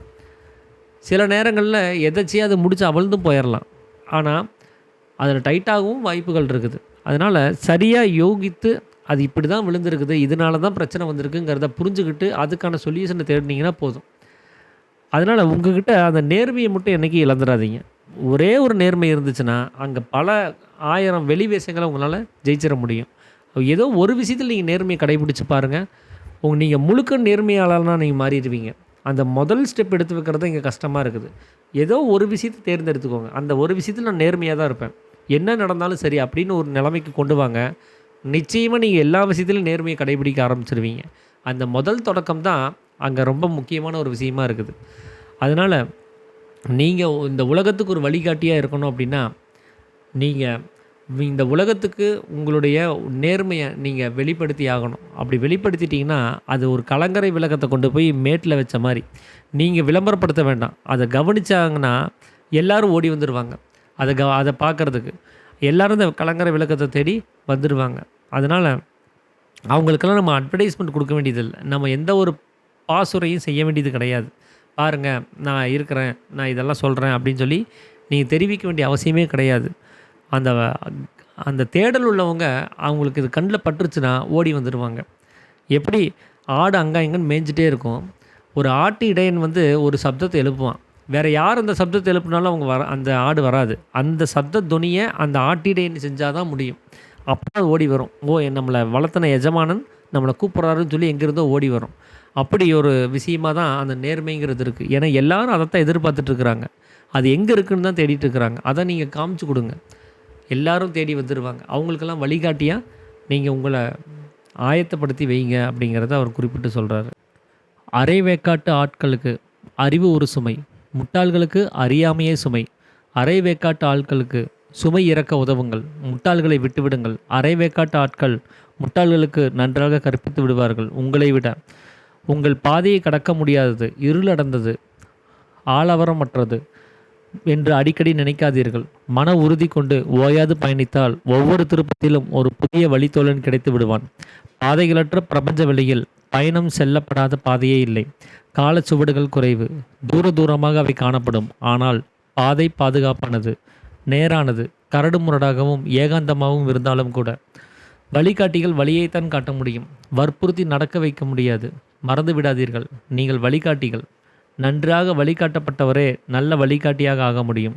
இதனால் இப்பொழுது உமது வழிகாட்டியை சார்ந்திருங்கள் அப்படிங்கிறார். அதாவது எனக்கு எல்லாமே தெரியும்னு சொல்லி நினச்சிட்டு இருக்கக்கூடிய ஒரு ஆட்கள் இருப்பாங்க. தெரிஞ்சும் தனக்கு எதுவுமே தெரியாது அப்படின்னு அதை காமிச்சிக்காமலே இருப்பாங்க ஒரு சிலர். ஒரு சிலருக்கு கொஞ்சம் தான் தெரியும், ஆனால் அது நிறையா தெரியும் அப்படிங்கிற மாதிரியான ஒரு விஷயங்களை காமிச்சிக்குவாங்க. அப்படி தான் அரை வேக்காட்டு ஆட்கள்னு அர்த்தம். எப்படி நிறை குடம் தழும்பாது அப்படின்னு சொல்லுவாங்க இல்லையா, அந்த மாதிரி அதை நிறைக்குடம் எப்போவுமே தழும்பிகிட்டே இருக்கும். அது அந்த அரைக்குடம் தழும்பிகிட்டே இருக்கும், நிறைக்குடம் தழும்புறது கிடையாது. அப்படி ஒரு சில டைம் காலி குடமும் தழும்பாது, அது இந்த முட்டாள்கள் தான். அது அப்படி அந்த முட்டாள்களை நீங்கள் விட்டுருங்க அப்படிங்கிறத அவர் சொல்கிறார். அவங்கள பற்றின கவலை நமக்கு தேவை கிடையாது. நமக்கு தேவை என்னென்னா இந்த அறவேக்காட்டு ஆட்களை நீங்கள் கவனிக்கோங்க. அந்த முட்டாள்களுக்கு எவ்வளோ சொன்னாலும் புரிய போகிறது கிடையாது. ஆனால் இந்த அறவுரையாக தெரிஞ்சவங்க அவங்க எல்லாமே தெரியும்னு பேசிகிட்டு இருப்பாங்க பாருங்கள், அவங்களுக்கு ஏதாவது ஒன்று புரிய வச்சுருங்க. அது புரிய வச்சுட்டிங்கன்னா அவங்க முட்டாள்களை பார்த்துக்குவாங்க. அதனால் புத்திசாலிகளுக்கு ஒரே வேலை என்னென்னா அந்த அரைவேக்காட்டு ஆட்களை ஒன்றும் தெரியாத, அதாவது கொஞ்சமாக தெரிஞ்ச மாதிரி காமிச்சிக்கிறவங்கள அவங்க அதிகப்படியாக தெரியறதுக்கான ஒரு அனுமதியை கொடுத்துருங்க. அப்போ ஒன்றுமே தெரியாதவங்கள அவங்க கொஞ்சம் ஃபில் பண்ணிடுவாங்க அப்படிங்கிறத சொல்கிறார். இன்னொன்று, நாம் சரியான ஒரு வழிகாட்டியாக இருக்கணும்னா நாம் சரியாக ஒரு வழிகாட்டி சொல்கிறத சரியாக கேட்டிருக்கணும். ஒரு நல்ல வழிகாட்டியால் வழிநடத்தப்பட்டவன் தான் இன்னொரு வழிகாட்டியாக மாற முடியும். அப்போது நாம் ஒரு சரியான வழிகாட்டியை தேர்ந்தெடுக்கணும் அப்படின்னா நமக்கு அந்த தகுதி இருக்கணும். நான் சரியாக இருந்தேன் அப்படின்னா என்னை தேடி சரியான வழிகாட்டி வருவார். நான் உண்மையாக இருந்தேன் அப்படின்னா உண்மையான வழிகாட்டி வருவார். நான் ஒரு போலி வேஷம் போடக்கூடிய மாணவனாக இருந்தான்னா எனக்கு வழிகாட்டக்கூடியவங்களும் போலி வேஷம் போடக்கூடியவங்களாக தான் வருவாங்க. அப்போது நான் சரியாக இருக்கணும், அப்போ தான் நான் சரியான பாதையை மற்றவங்களுக்கு காண்பித்து கொடுக்க முடியும் அப்படிங்கிறத அவர் இங்கே சொல்கிறாரு. பலரும் உம்மிடம் எமக்கு வழிகாட்டுங்கள் என்று தான் கேட்பார்கள். மிக சிலர் மட்டுமே எங்களை வழிநடத்தி செல்லுங்கள் என்று வேண்டிக் கொள்வார்கள். வழியில் இந்த சிலர் அந்த பலரை விட மேம்பட்டவர்கள். நடக்க முடியாத போது ஊர்ந்து செல்லுங்கள், ஓட முடியாத போது நடந்து செல்லுங்கள், பறக்க முடியாத போது ஓடுங்கள். இந்த பிரபஞ்சத்தையே உமக்குள் அசையாமல் நிறுத்த முடியாத போது பறந்து செல்லுங்கள். உம்மை பின்பற்றி வருகிறவர் தமது முயற்சியினால் போது தடுமாறி விழுந்தால் ஒரு முறை அல்ல, இருமுறை அல்ல, 100 முறை விழுந்தாலும் கை தூக்கி விடுங்கள். அவர் தடுமாறாமல் நடக்கும் வரை கை தூக்கி உதவுங்கள். நீங்களும் ஒரு காலத்தில் குழந்தையாக இருந்ததை மறந்துவிட வேண்டாம். உமது இதயத்திற்கு மன்னிப்பு என்னும் எண்ணெயை பூசுங்கள். நீங்கள் பசையுள்ள கனவுகள் காண்பீர்கள் அப்படிங்கிறாரு. அதாவது நமக்குள்ளார இருக்கக்கூடியவங்களில் கவனித்து பாருங்கள். எனக்கு ரூட்டு மட்டும் சொல்லுங்கன்னு சொல்லுவாங்க. ஒரு சிலர் என்ன நான் அந்த ரூட்டில் சரியாக போவேனான்னு தெரியாது, நீங்கள் என்ன கேர் எடுத்து என்னை கொஞ்சம் வழி நடத்துங்க அப்படின்னு சொல்லி கேட்பாங்க. அப்படி அந்த பலர் வந்து கேட்குற ஒரே விஷயம் அப்படி என்ன அப்படின்னு கேட்டிங்கன்னா, எங்களை வழிகாட்டுங்கன்னு சொல்லி சொல்கிறவங்க. நீ வழி சொல்லிடு நான் போய்க்கிறேன் அப்படின்னு சொல்கிறவங்க. சிலர் மட்டும்தான் என்னை கொஞ்சம் கண்காணிச்சுக்கோங்க, ஏன்னா என்னால் மேனேஜ் பண்ண முடியாது, நான் இடையில அப்பப்போ அங்கே இங்கேன்னு வழி தவறி போயிடுவேன், நீங்கள் கொஞ்சம் என்னை கண்காணிச்சுக்கோங்கன்னு சொல்லி தன்னுடைய பொறுப்பை இன்னொருத்தர்கிட்டையும் சேர்த்து கொடுப்பாங்க. அப்படி அந்த சிலர் வந்து இதுக்கு முன்னாடி இருந்த அந்த பலரை விட ரொம்ப மேலானவருங்கிறார். உங்களால் நடக்க முடியலன்னா பரவாயில்ல, அட்லீஸ்ட் ஊர்ந்தாவது போங்க, ஆனால் போகாமல் இருக்காதீங்க. உங்களால் ஓட முடியாட்டி பரவாயில்ல, நடந்தாவது போங்க. உங்களால் பறக்க முடியாட்டினாலும் பரவாயில்ல, நீங்கள் உங்களால் எவ்வளோ என்ன முடியுமோ அதை நீங்கள் செய்யுங்க. ஐயோ அது நம்மளால் முடியலையேன்னு சொல்லி நின்றுடாதீங்க. நிற்கிறது அங்கே ஆகாது. ஏதாவது ஒன்று ஒரு முயற்சி செஞ்சுட்டே இருக்கணும். அப்படி ஒருவேளை அந்த முயற்சியில் பலரும் கீழே விழுந்து போகலாம், அவங்களால எந்திரிக்க விடாமல் போகலாம். உங்களால் எந்திரிக்க முடியாமல் போகும்போது உங்களை பலர் தூக்கி விட்டுருப்பாங்க. அந்த மாதிரி நீங்கள் மற்றவங்களுக்கு உதவி பண்ணுங்கள். நீங்கள் தானே, அது உங்களுடைய பிரதிபலிப்பு தானே. அவங்க கீழே விழுந்தவங்க உங்களை வழிகாட்டியாக நினைக்கிறவங்க தானே. அவங்கள தூக்கி விடுங்க. ஒரு முறை இல்லை, 2 முறை இல்லை, 100 முறை விழுந்தாலும் தூக்கி விட்டுட்டே இருங்க. 101 முறை விழுந்தாலும் தூக்கி விடுங்க. உங்களுடைய வேலை அவங்க விழுந்துட்டாங்கன்னு கவனிச்சிட்டிங்கன்னா தூக்கி விடுறது மட்டும்தான். அதை ஏளனம் செய்கிறதோ, அதை வெறுக்கிறதோ, அதை விட்டு விலகி போகிறதோ நம்ம வேலை கிடையாது. உதவி செஞ்சுக்கிட்டே இருக்கணும். அப்போ தான் நமக்கு உதவி செஞ்சதுக்கான ஒரு நன்றி கடனை நம்ம தீர்த்துக்க முடியும். நம்ம கீழே விழுந்தப்போ அப்படி நிறைய பேர் தூக்கி விட்டுருப்பாங்க. அதெல்லாம் நீங்கள் நினச்சி பாருங்கள். நாம் எப்படி ஒரு இடரல்லேருந்து கீழே விழுந்தோம், எப்படியெல்லாம் நாம் ஒரு பாதையை நாம் இப்போ சீர்படுத்தி வந்திருக்கிறோங்கிறத கவனித்து பாருங்கள். அதுக்கெல்லாம் எத்தனையோ பேர் உதவி செஞ்சுருப்பாங்க. அவங்களுக்கெல்லாம் நன்றிங்கிற ஒரு வார்த்தையில் சொன்னால் அது முடிஞ்சிருமான்னு கேட்டால் முடியறதில்ல. அது ஒரு ஃபார்மாலிட்டியாக சொல்கிறோம். ஒரு உதவி வந்துடுச்சு அப்படின்னா உடனே தேங்க்ஸ்ன்னு சொல்கிறோம். அந்த ஒரு வார்த்தையில் அது நிறைவடைகிற விஷயம் அது கிடையாது. அது ஒரு செயலினுடைய பலன் இன்னொரு செயல்னால தான் நீங்கள் வந்து அதை நிறைவு பண்ண முடியும். ஒரு வார்த்தையில் அதை வந்து நிறைவு பண்ணிட முடியாது. அதை நல்ல கவனத்தில் வச்சுக்கோங்க. உங்களுக்கு ஒருத்தர் உதவி பண்ணார்னா நீங்கள் நன்றின்னு அவருக்கு சொல்கிறத விட அதே உதவியை நீங்கள் அவருக்கோ இல்லை மற்றவருக்கோ நீங்கள் செய்யும் போது மட்டும்தான் அந்த நன்றி கடன் தீர்ந்து போகுது. ஒரு செயல் இன்னொரு செயல்னால தான் அந்த கடனை தீர்க்க முடியுமே தவிர அந்த சொல்ங்கிறது அங்கே கிடையாது. அது ஒரு ஃபார்மாலிட்டி ஆகுதுல, அவ்வளோதான். நீங்கள் உதவி பண்ணிட்டீங்க எனக்கு நன்றின்னு நம்ம சொல்கிறதுல அந்த கடன் தீர்ந்து போகிறது கிடையாது. அதே உதவியை நீங்கள் அவருக்கோ இல்லை மற்றவருக்கோ நீங்கள் செய்யும் போது தான் அது நிறைவடையுது. அப்படி நீங்கள் கீழே குழந்தையாக தவழ்ந்து வந்துட்டு இருக்கும்போது உங்களை தூக்கி விட்டுருப்பாங்க. குழந்தையன்னா உங்கள் ஆன்மீக வளர்ச்சியினுடைய தொடக்கத்தில் அப்படி தவழ்ந்து வந்துட்டு இருக்கும்போது கீழே அநேக முறை நம்ம விழுந்திருப்போம். நம்மளையெல்லாம் தூக்கி தூக்கி விட்டுருப்பாங்க. அதெல்லாம் கவனித்து பாருங்கள். அதுக்கெல்லாம் ஒரு நன்றி உணர்வாக நீங்கள் மற்றவங்கள தூக்கி விடுங்க. அப்போ தான் அது சரியாகும் அப்படிங்கிறத சொல்கிறாரு. அதனால் அவங்க ஏதாவது தப்பு பண்ணியிருந்தாலும் மன்னிச்சிருங்க. அவங்கள சீர்திருத்தத்துக்கான ஒரே வழி மன்னிப்பு தான், தண்டனை கிடையாது. மன்னிச்சுக்கிட்டே இருங்க. எவ்வளோ நாள் தான் அவங்க தப்பு பண்ணுவாங்க? எவ்வளோ நாள் தான் நம்மளை அவங்க மோசடி பண்ணிகிட்டே இருப்பாங்க? எவ்வளோ நாள் தான் நம்மளை அவங்க ஏமாற்றுவாங்க? எவ்வளோ தூரம் தான் நமக்கு அவங்க நஷ்டத்தை ஏற்படுத்த முடியும்? அப்படிங்கிறத நினச்சி பார்த்துட்டு அவங்களுக்கு மன்னிப்பு மட்டுமே கொடுங்க அப்படிங்கிறத அவர் குறிப்பிட்டு சொல்கிறார். வாழ்வு ஒரு ஜுரம். பல்வேறு நிலைகள், பல்வேறு வகைகள். ஒவ்வொரு மனிதன் பிடிவாதத்தை பொறுத்து அவை வேறுபடும். மனிதர்கள் சித்தப்பிரமை கொண்டு வாழ்கிறார்கள். புனித புரிதல் கனியான புனித விடுதலை மீது சித்தப்பிரமை கொண்டவர்கள் ஆசீர்வதிக்கப்பட்டவர்கள். மனித காய்ச்சல் தரமாற்றம் அடையக்கூடியது. போர்க்காய்ச்சல் சமாதான காய்ச்சலாக மாறலாம். செல்வ குவிப்பு காய்ச்சல் அன்பு காய்ச்சலாக மாறிவிடக்கூடும். ஆத்மாவின் ரசவாதம் அப்படிப்பட்டது. அதில் பயிற்சி பெறவும் கற்றுக் கொடுக்கவும் உங்களை அழைக்கிறேன். செத்து கொண்டிருப்பவர்களுக்கு வாழ்வை கற்பியுங்கள், உயிரோடு இருப்பவர்களுக்கு சாவை கற்பியுங்கள். ஆனால் வெற்றியாளனாக தவித்திருப்பவருக்கு இரண்டிலிருந்தும் விடுதலை பெறும் வழியை கற்பியுங்கள். பற்றி இருத்தலுக்கும் பற்றப்பட்டிருப்பதற்கும் நிறைய வேறுபாடு உள்ளது. நீங்கள் நேசிப்பதை மட்டுமே உங்களால் பற்றி இருக்க முடியும். நீங்கள் எதை வெறுக்கிறீர்களோ அது உங்களை பற்றி இருக்கும். பற்றப்பட்டு இருப்பதை தவிர்த்து விடுங்கள் அப்படிங்கிறார். அதாவது இந்த ஜுரம் மாதிரி, காய்ச்சல் மாதிரி தான் இது. அது ஒரு வியாதி மாதிரின்னு வச்சுக்கோங்களேன். இந்த வாழ்க்கைங்கிறது ஒவ்வொருத்தருக்கும் ஒவ்வொரு வகையாக இருக்குது. எப்படி ஃபீவர்லேயே டைப்பாய்டு, மலேரியா, அப்புறம் டெங்கு, அப்படின்ட்டு எத்தனையோ வகையான ஃபீவர்ஸ் எல்லாம் இருக்கு இல்லையா? அந்த மாரி ஒவ்வொரு வெரைட்டியா இருக்குது ஒவ்வொருத்தருடைய வாழ்க்கை முறை. ஒரு சிலருக்கு வந்து அ தான் நல்லா இருந்தா போதும்னு நினைக்கக்கூடிய ஒரு நிலைமை. இன்னொருத்தருக்கு தன் குடும்பம் நல்லா இருந்தா போதும்னு நினைக்கக்கூடிய நிலைமை. இன்னொருத்தருக்கு ஒரு சமுதாயமே நல்லா இருக்கணும்னு நினைக்கிற நிலைமை. இன்னொருத்தருக்கு தன்னுடைய ஜாதி நல்லா இருக்கணும்னு நினைக்கிற நிலைமை. ஒரு சிலருக்கு பணம் மட்டுமே சம்பாதிச்சா போதும்னு நினைக்கிறது. ஒருத்தருக்கு உறவுகள் மட்டுமே போதும்னு நினைக்கிறது. ஒரு சிலர் தன்னுடைய உயிர் மட்டும் தான் சரியானதுன்னு சொல்லி தீர்மானிக்கிறது. இப்படி அநேக வகையான வாழ்க்கை முறைகள் இங்கே வந்து இருக்குது. அது வந்து மாற்றமடையக்கூடியது தான். அந்த ஆன்மா சரியான விஷயத்த புரிஞ்சுக்கிச்சு அப்படின்னா, அது எதை புரிஞ்சுக்கிச்சோ அதுக்கு தகுந்தபடி அது தன்னுடைய வாழ்க்கையே மாற்றிடும். பணம் தான் முக்கியம்ன்ட்டு இருந்தவன திடீர்னு பணம் தேவையில்லை, எனக்கு அன்பு தான் முக்கியம், எனக்கு உறவுகள் தான் முக்கியம்னு அவனை மாற்றிட முடியும்.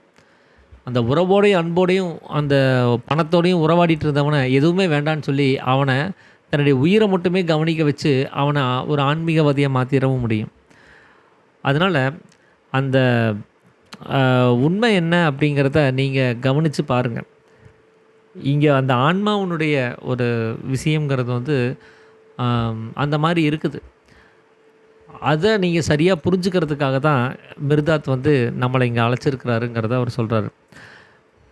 முதல்ல நாம் செய்ய வேண்டியது என்னென்னா, வாழ்க்கைங்கிறது என்னங்கிறத நம்ம புரிஞ்சுக்கணும். ஒருத்தருடைய இறப்பில் வந்து கண்ணீரஞ்சலி போஸ்டர் ஒட்டியிருப்பாங்க. தோற்றம் மறைவு அப்படின்னு 2 தேதிகள் இருக்கும்.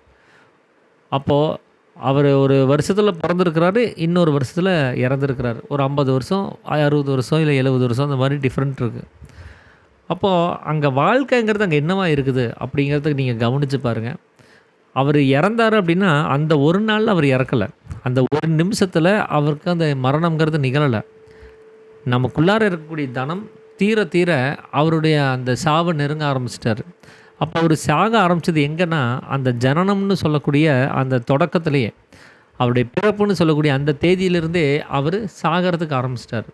அவர் செத்து முடிஞ்சது தான் அந்த இறப்புன்னு சொல்லக்கூடிய தேதியில். அதனால் அது அங்கேருந்து ஒரு பருப்பு ஒரு பேக்கெட்டில் இருக்குது, அதுலேருந்து கொஞ்சம் கொஞ்சமாக எடுத்து செலவு பண்ணி தீர்த்துக்கிட்டே இருக்கிறோம். அது முழுசும் சாம்பாருக்காக எடுத்து செலவு பண்ணி தீர்த்தோடனே அந்த பேக்கெட் காலி ஆயிரும். அப்போ அந்த பேக்கெட் என்ன பண்ணுவோம், எடுத்து குப்பையில் போட்டுருவோம். அந்த மாதிரி தான் இந்த உடம்பு. இதுக்குள்ளார ஜீவசக்தின்னு ஒன்று இருக்குது. அதை எடுத்து நம்ம செலவு பண்ணி தீர்த்துக்கிட்டே இருக்கிறோம். அது முழுவதும் தீர்ந்து போனோடனே இது வெறும் எம்டி ஆயிடுது. அந்த ஜீவன் இல்லாத, அந்த பருப்பு இல்லாத ஒரு எம்டியான ஒரு கவர் மாதிரி இந்த உடம்பு மாறிடுது. அப்போ இதை தூக்கி அப்புறப்படுத்திடுறோம். அப்போது இது எப்போ தீர ஆரம்பித்தது, பேக்கெட்டை ஓப்பன் பண்ணி எடுக்க ஆரம்பித்த உடனே. அப்போ அந்த பேக்கெட் ஓப்பன் பண்ண டேட் எப்போ, நம்ம பிறப்புங்கிறது. பேக்கெட்டை தூக்கி வீசின டேட் எப்போ, நம்ம செத்து போனப்போ. அப்போ இந்த 2க்கும் நடுவில் நம்ம வாழ்ந்துட்டுருக்கிறோமா செத்துட்ருக்கிறோமாங்கிறத கொஞ்சம் யோசித்து பாருங்கள். அப்போது நாங்கள் வாழ்ந்துட்டுருக்கிறேன்னு சொல்லி நினச்சிட்ருக்குறாங்க பார்த்தீங்களா, அவங்களுக்கு நீ செத்துட்டு தான் இருக்குங்கிறத சொல்லி கொடுங்கங்கிறார் அவர். அதை கவனத்துக்குள்ளே கொண்டு வாங்கங்கிறார். உயிரோடு இருக்கிறவங்களுக்கு சாக வர்றதுனா என்னங்கிறத முன்கூட்டியே புரிய வைங்கங்கிறார். நம்ம ஏதோ ஒரு நாளில் ஒரு நிமிஷத்தில், ஒரு மணி நேரத்தில், ஒரு நிமிஷத்தில், அந்த ஒரு செகண்டில் அந்த மரணத்தை நம்ம அணுகிறது கிடையாது. அப்படி ஒரு சம்பவம்லாம் அந்த ஒரு நிமிஷத்தில் அந்த மரணத்தை ஒருத்தர்னால் ருசி பார்த்துட முடியாது. ஆனால் அந்த மரணம்ங்கிறது ரொம்ப பெரியது. அது தன்னுடைய பணியை நீண்ட வருடங்களாக அது செஞ்சுக்கிட்டே இருக்குது. அப்படி அதை செய்கிறத நீங்கள் கவனித்து பாருங்கன்னு சொல்கிறாரு. இதில் நான் வந்து சாகிறதுங்கிறத தாண்டி நான் ஒரு வெற்றியாளனாக மாறணும் அப்படின்னா, அவங்களுக்கு இந்த 2லேருந்து விடுதலை கொடுங்கங்கிறாங்க. எந்த 2லேருந்து அப்படின்னா, வாழ்க்கைங்கிறதுலையும் சாகிறதுலையும். வாழ்க்கைங்கிறது பிறப்பில் இருக்குது, சாவுங்கிறது பிறப்பு முடிகிறதுல இருக்குது. அப்போ தொடக்கம் முடிவு 2மே இல்லாமல் நிலைமைக்கு அவங்களுக்கான ஒரு வெற்றியை கொடுக்கணும். அப்படி 2யுமே கடந்து வந்தால் வெற்றியாளனாக இருக்க முடியும். அவங்களுக்கு அதுக்கான வழியை காமிச்சு கொடுங்கங்கிறாரு. இப்போ நான் பிறக்கலை அப்படின்னா என்னால் சாக முடியாது. அதே மாதிரி தான் நான் சாகலை அப்படின்னா என்னால் பிறக்க முடியாது. அப்போது இங்கே நான் பிறக்கக்கூடாது அப்படிங்கிறது வந்து என்னுடைய கையில் கிடையாது. ஏன்னா நான் போன ஜென்மத்தில் செத்துட்டேன்னா கண்டிப்பாக பிறந்து தான் ஆகணுங்கிற ஒரு ஒரு விஷயம் இருக்குது. ஆனால் பிறந்துட்டேன், ஆனால் சாகாமல் இருந்துட்டேன் அப்படின்னா நிச்சயமாக என்னால் பிறக்காமல் இருக்க முடியும். அப்போது இந்த பிறப்பு இறப்பு 2யுமே நான் மீறி அதை தவிர்த்து இருக்கணும் அப்படின்னா, நான் முதல்ல சாவை தவிர்த்தாலே போதும். பின்னாடி இருக்கக்கூடிய பிறப்பையும் என்னால் தவிர்த்திட முடியும். அப்போ அடுத்த ஜென்மங்கிறது இல்லாமலே போயிடும். அப்போ இந்த சாவுனா என்ன, நாம் ஏன் செத்து போகிறோம், செத்து போகிறதுக்கான காரணம் என்னங்கிறத சரியாக யூகித்து அறிந்து நம்ம புரிஞ்சுக்கிட்டு அதை நம்ம தவிர்த்துட்டோம்னாலே நம்மளுக்கு மறுபிறவிங்கிறது இல்லாமல் போயிடும். அப்படிப்பட்டவன் தான் வெற்றியாளனுங்கிறத சொல்கிறார். சிரஞ்சீவின்னு சொல்லுவாங்க, சிரத்துக்குள்ளாரே ஜீவித்து இருக்கிறவன். ஆனால் நாம் என்ன சொல்லுவோம், வெளியில் வந்து சிரஞ்சீவினா சாகாவரத்தை உடையவன் சொல்லுவோம். ஆனால் இங்கே என்ன சொல்லுவாங்க, சிரஞ்சீவி, சிரத்துக்குள்ளாரையே ஜீவித்திருப்பவன், தன்னுடைய சக்தியை வெளியில் விடாமல் உள்ளுக்குள்ளாரே நிலைநிறுத்தினவன் அர்த்தம். அப்படி அந்த வழியை காமிச்சு கொடுங்கங்கிறார். இங்கே அதை உங்களுக்கு அந்த வழியை காமிச்சு கொடுக்காம தடுக்கிற ஒரு விஷயம் என்ன அப்படின்னா பற்று தான். ஏதோ ஒரு விஷயத்தில் பந்தப்படுறோம், விருப்பு வெறுப்புங்கிறது வந்துடுது. வேணும் வேண்டாங்கிற விஷயத்தில் நம்ம ஒவ்வொரு செயலையும் பார்த்துட்ருக்குறோம். அதை தவிர்க்கணும் அப்படின்னா நீங்கள் அந்த ரெண்டுக்கு இருக்கிற வித்தியாசத்தை நீங்கள் கவனித்து பார்க்கணும். நீங்கள் ஒரு விஷயத்தை விரும்புனீங்கன்னா நீங்கள் அதை பிடிச்சிட்ருக்கிறீங்கன்னு அர்த்தம். நீங்கள் ஒரு விஷயத்தை வெறுத்தீங்கன்னா அதுவும் உங்களை பிடிச்சிரும்னு அர்த்தம். இப்போ விரும்பின விஷயத்தை நீங்கள் ஈஸியாக விட்டுறலாம், தியாகம் பண்ணிட முடியும். ஆனால் நீங்கள் வெறுக்கிற விஷயத்தை உங்களால் விட முடியுமா? ஏன்னா நீங்கள் பிடிக்கலை, அதுதான் உங்களை பிடிச்சிருக்கும். அப்போது அது உங்கள் கையில் இல்லை. அப்போது விரும்புகிறத விட வெறுக்கிறதுக்கு முதல்ல நீங்கள் தடையை விதிங்க. வெறுக்கிறத முதல்ல தவிர்த்துருங்க. அந்த வெறுப்புங்கிறத உங்கள் வாழ்க்கையிலேருந்து எடுத்துருங்க. அப்புறமா கொஞ்சம் கொஞ்சமாக விருப்பத்தை நீங்கள் தவிர்க்கிறதுக்கான முயற்சியில் ஈடுபடலாம். முதல்ல விருப்புத்தன்மையை, எனக்கு இது வேண்டாம் அப்படின்னு எதையுமே பார்த்து சொல்லாதீங்க. அதை சொன்னீங்கன்னா அது வந்து உங்களை பிடிச்சிரும். அப்புறம் நீங்களாக நினச்சா கூட விட முடியாது, அதுவாக நினச்சா தான் உங்களை விட முடியும் அப்படிங்கிறத அவர் குறிப்பிட்டு சொல்கிறார். காலவெளி நெடுக பல உலகங்கள் சூனிய வெளியில் சுழன்று கொண்டிருக்கின்றன. உங்களுடைய இருப்பவற்றில் மிக சிறியது பிரபஞ்ச குடும்பத்தின் பச்சை குழந்தை. கடவுளுக்குள் அந்த உலகங்கள் சுழல்கின்றன. அவற்றின் இயக்கம் அசைவில்லா இயக்கம். என்ன முரண் அழகு! உமது கைவிரல்களை பாருங்கள், எவ்வாறு சமமற்று இருக்கின்றன. அறிஞரின் விளையாட்டுப் பொருள்தான் வாய்ப்பு. வாய்ப்பின் விளையாட்டுப் பொருள்களே முட்டாள்கள். எதையும் பற்றியும் புகார் செய்யாதீர்கள். புகார் செய்தவருக்கே அது ஒரு நோய். அதை தாங்கிக் கொள்வதற்கான சிறந்த வழி அதை புரிந்து கொள்வது தான். அதன் பிறகு அந்த நோயே உங்களை பணிவுள்ள பணியாளனாக்கிவிடும் அப்படிங்கிறார். அப்போது இந்த உலகத்தை நீங்கள் கவனித்து பாருங்கள், எவ்வளோ பெருசாக இருக்குது. ஆனால் அந்த உலகம்ங்கிறது எங்கே இருக்குது? ஒரு சூரிய குடும்பத்துக்குள்ளே இருக்குது. அந்த சூரிய குடும்பம்ங்கிறது எங்கே இருக்குது? ஒரு பால்வழி மண்டபத்தில் இருக்குது. அந்த பால்வழி மண்டபம் அப்படிங்கிறது எங்கே இருக்குது? அது வந்து இந்த பெரிய பிரபஞ்சத்துக்குள்ளார இருக்குது. இப்படி அவ்வளோ பெரிய பால்வழி மண்டலத்தில் ஒரு உலகம்ங்கிறது எத்தனை சிறுசாக இருக்கும். அந்த உலகத்துக்குள்ளார நம்மளுடைய நாடுங்கிறது எவ்வளோ சிறுசாக இருக்கும். அந்த நாட்டுக்குள்ளார நம்ம ஒரு மாநிலமாக இருக்கிறோம், அது எவ்வளோ சிறுசாக இருக்கும். அந்த மாநிலத்துக்குள்ளே நம்ம ஒரு மாவட்டமாக இருக்கிறோம், அது எவ்வளோ சிறுசாக இருக்கும். அந்த மாவட்டத்துக்குள்ளார நாம் ஒரு ஊராக இருக்கிறோம், அது எவ்வளோ சிறுசாக இருக்கும். அந்த ஊரில் நாம் ஒரு தெருவாக இருக்கிறோம், அந்த தெருங்கிறது எவ்வளோ சிறுசாக இருக்கும். அந்த தெருவுக்குள்ளார ஒரு வீடு இருக்குது, அது எவ்வளோ சிறுசாக இருக்கும். அந்த வீட்டுக்குள்ளார நாம் இருக்கிறோம், நாம் எவ்வளோ சிறுசாக இருக்கும். அப்போது இந்த ஒரு சின்ன ஒரு விஷயத்தில் வச்சுக்கிட்டு நம்ம அவ்வளோ பெரிய பிரபஞ்சத்தை பிரம்மாண்டம்னு சொல்லி நாம் இங்கே குறிப்பிட்டுட்டு இருக்கிறோம். அப்படி நாம் நினைக்கக்கூடிய இந்த பிரம்மாண்டம்ங்கிறதே அது ஒரு பச்சை குழந்தை தான் கடவுளோட கம்பேர் பண்ணும்போது அப்படிங்கிறத அவர் சொல்கிறார். அப்போது கடவுளுக்குள்ளார தான் அந்த உலகம்ங்கிறது சுற்றிட்டு இருக்குது. அதோட இயக்கம்ங்கிறது எப்படிப்பட்டதாக இருக்குன்னா அசைவில்லாத இயக்கம்ங்கிறார். இதில் என்ன முரண் அப்படின்னு சொல்லி கேட்குறாரு. ஏன்னா இயக்கம்னாலே அது அசையணும். அது அசைவில்லாத இயக்கம்னா அது எப்படி இயங்க முடியும்? அசைவில்லைன்னா இயங்க முடியாது. நீங்கள் இயங்கணுன்னா ஒரு அசைவுங்கிறது இருக்கணும். அப்போது அசைவுள்ள இயக்கம்ங்கிறது தான் சரியான வார்த்தை. ஆனால் அசைவில்லாத இயக்கம்னு சொல்லும்போது அது ஒரு முரணாக இருக்குது இல்லையா? அதுதான் இறைவனுடைய தன்மையாக இருக்குது. அவர் ஓய்வாக இருக்கிறாரு, ஆனால் எல்லாமே இயங்கிட்டு இருக்குது. எப்படின்னா ஒரு சக்கரம் சுற்றிட்டு இருக்குது, அந்த சக்கரத்தினுடைய மையப்பகுதியை பாருங்கள், அது சுற்றாமல் இருக்கும். அது எப்படி சாத்தியம் அப்படின்னா அது சுற்றுச்சுன்னா சக்கரத்தினால சுற்ற முடியாது. அது சுற்றாமல் இருந்தால் தான் சக்கரம் சுற்ற முடியும். அப்படி தான் அதனுடைய கனெக்டிவிட்டி இருக்குது. அதே மாதிரி தான் கடவுளுங்கிறவர், அவர் அசைவில்லாமல் இருக்கிறாரு, ஆனால் அவரை சுற்றி எல்லாமே இயங்கிட்டு இருக்குது. அதுதான் அசைவில்லா இயக்கம் அப்படிங்கிறத அவர் குறிப்பிட்டு சொல்கிறாரு. நம்மளுடைய கை விரலில் பார்த்திங்கன்னா 5 விரல் இருக்குதுன்னா அந்த 5 வேறு வேறு வகையில் இருக்குது, வேறு வேறு ரூபத்தில், வேறு வேறு உயரத்தில், வேறு வேறு தடிமனில், அப்படி சமம் இல்லாமல் இருக்குது. அப்படி இந்த வெளியில் இருக்கக்கூடிய வாய்ப்புகளும் அப்படி தான் இருக்குது. எல்லாத்துக்கும் ஒரே மாதிரியான வாய்ப்புகள் வர்றது கிடையாது. அதை ஒரு சிலர் வந்து சரியாக உபயோகப்படுத்திக்கிறாங்க, ஒரு சிலர் சரியாக உபயோகப்படுத்திக்க மாட்டேங்கிறாங்க. அப்படி சரியாக உபயோகப்படுத்தினவங்கள அறிஞர்னு சொல்கிறோம், உபயோகப்படுத்தாதவங்கள முட்டாள்கள்னு நம்ம சொல்லிக்கிறோம். அதனால் இங்கே இருக்கிறது எல்லாமே பர்ஃபெக்டாக இருக்குது, நம்மளுடைய செயல் திறன்கிறது அங்கே குறைவாக இருக்குது. அதனால் நாம் நஷ்டத்தில் இருக்கலாம். நம்ம கவலையில் இருக்கலாம். நாம் அதை சரியாக அணுகும்போது சரியான விஷயம் நம்மளை தேடி வரும். அதனால் எதை பற்றியும் நீங்கள் கம்ப்ளைண்ட் பண்ணாதீங்க. இது நல்லா இல்லை, அது அப்படி இல்லை, இது இப்படி இல்லைன்னு சொல்லி நீங்கள் பண்ணிகிட்டே இருக்காதீங்க. அதை கம்ப்ளைண்ட் பண்ணினீங்கன்னா உங்களுக்குள்ளே அந்த புரிதல்ங்கிறதே வராது. நீங்கள் அதை விட்டு விலகி போகிறீங்க. அதை புரிஞ்சுக்க முடியாமல் அதை விட்டு தூரமாக வரீங்கன்னு அர்த்தம். இறுதி வரைய நீங்கள் அதை கம்ப்ளைண்ட்டாகவே பார்ப்பீங்க. அது ஒரு புகாராகவே உங்களுக்கு இருக்கும். அதெல்லாம் அந்த புகாரெல்லாம் தவிர்த்துட்டு அதை புரிஞ்சுக்க பாருங்கள். அதனுடைய இயல்பே இப்படி தான். ஏன் சுண்டு விரல் இத்தினோண்டு இருக்குது, பெருசாக எடுத்துருக்கலாமேன்னு கம்ப்ளைண்ட் பண்ணாதீங்க. அதனுடைய இயல்பு அதுதான். அப்படி இருந்தால் தான் நீங்கள் ஒரு பொருளை பிடிக்க முடியும். அது ஜாஸ்தியாச்சுன்னா பொருளை இடிக்கும். நீங்கள் அதை ஹேண்டில் பண்ண முடியாது. அது உங்களுக்கு தெரியாது. ஆனால் பார்க்கும்போது குறைபாடாக இருக்குதுன்னு நீங்கள் நினைக்கிறீங்க. இங்கே இருக்கிறது எல்லாமே கடவுள் சரியாக புரிஞ்சுக்கிட்டு அவர் எல்லாத்தையும் அமைச்சு வச்சுருக்கிறார். அதை நாம் புரிஞ்சுக்காமல் நம்ம ஒரு புகாரை சொல்ல வேண்டியது கிடையாது அப்படிங்கிறத அவர் குறிப்பிட்டு சொல்கிறார். வேட்டையில் ஒன்று நிகழ்வதுண்டு. மானை குறிப்பார்த்து எய்தவன் முயலை கொன்று விடுவதுண்டு. முயல் இருப்பதே முன்பு அவனுக்கு தெரியாது. ஆனால் அந்த புத்திசாலி நான் முயலுக்கே குறிப்பார்த்து கொண்டேன் என்பான். நன்றாக குறிப்பாருங்கள், எந்த பயனும் நல்லதே. எது உங்களை வந்தடைகிறதோ அது உங்களுடையது. எது தாமதமாகிறதோ அதற்கான காத்திருப்பு சரியில்லை. அது தகுதியற்ற பொருளுமாகும். அது வேண்டுமானால் உங்களுக்காக காத்திருக்கட்டும். உங்கள் குறி தப்பாது. ஏனென்றால் அந்த குறி உங்களை குறிப்பார்த்திருக்கிறது. தவறிய குறியும் அடைந்த குறியே ஆகும். ஏமாற்றமில்லாத இதயத்தை பெறுங்கள். தளர்ந்த இதயங்கள் அடைக்காத்து பொறித்து பருந்து குஞ்சுகளே ஏமாற்றம். நம்பிக்கையற்ற பிணந்தின்னிகளே அதை வளர்க்கின்றன. நிறைவேற்றிவிட்ட நம்பிக்கை ஒரு தாயாக நின்று பல நம்பிக்கை குழந்தைகளை பெற்றெடுக்கும். நம்பிக்கைகளை சவக்குழிகள் ஆக்கக்கூடாது என்று நினைத்தால் நம்பிக்கையும் உமது இதயமும் திருமணம் செய்து கொண்டு விட வேண்டும் அப்படிங்கிறார். திருமணம் செய்து கொண்டு விடக்கூடாது அப்படிங்கிறார். அப்போது ஒரு வேட்டையில் ஒருத்தன் குறி பார்த்து ஒரு மானை எய்தறான். ஒரு அம்பில் வச்சு சுடணும், இல்லை ஒரு அம்பு விட்டு கொல்லணும் அப்படின்னு முடிவு பண்ணுறான். ஆனால் குறி தவறி போய் கீழே இருக்கிற ஒரு முயலில் போய் விழுந்துருச்சு. ஆனால் உண்மையாகவே அந்த முயல் அவன் பார்க்கல. எதாச்சியாக அது போய் முயலில் விழுந்துருச்சு.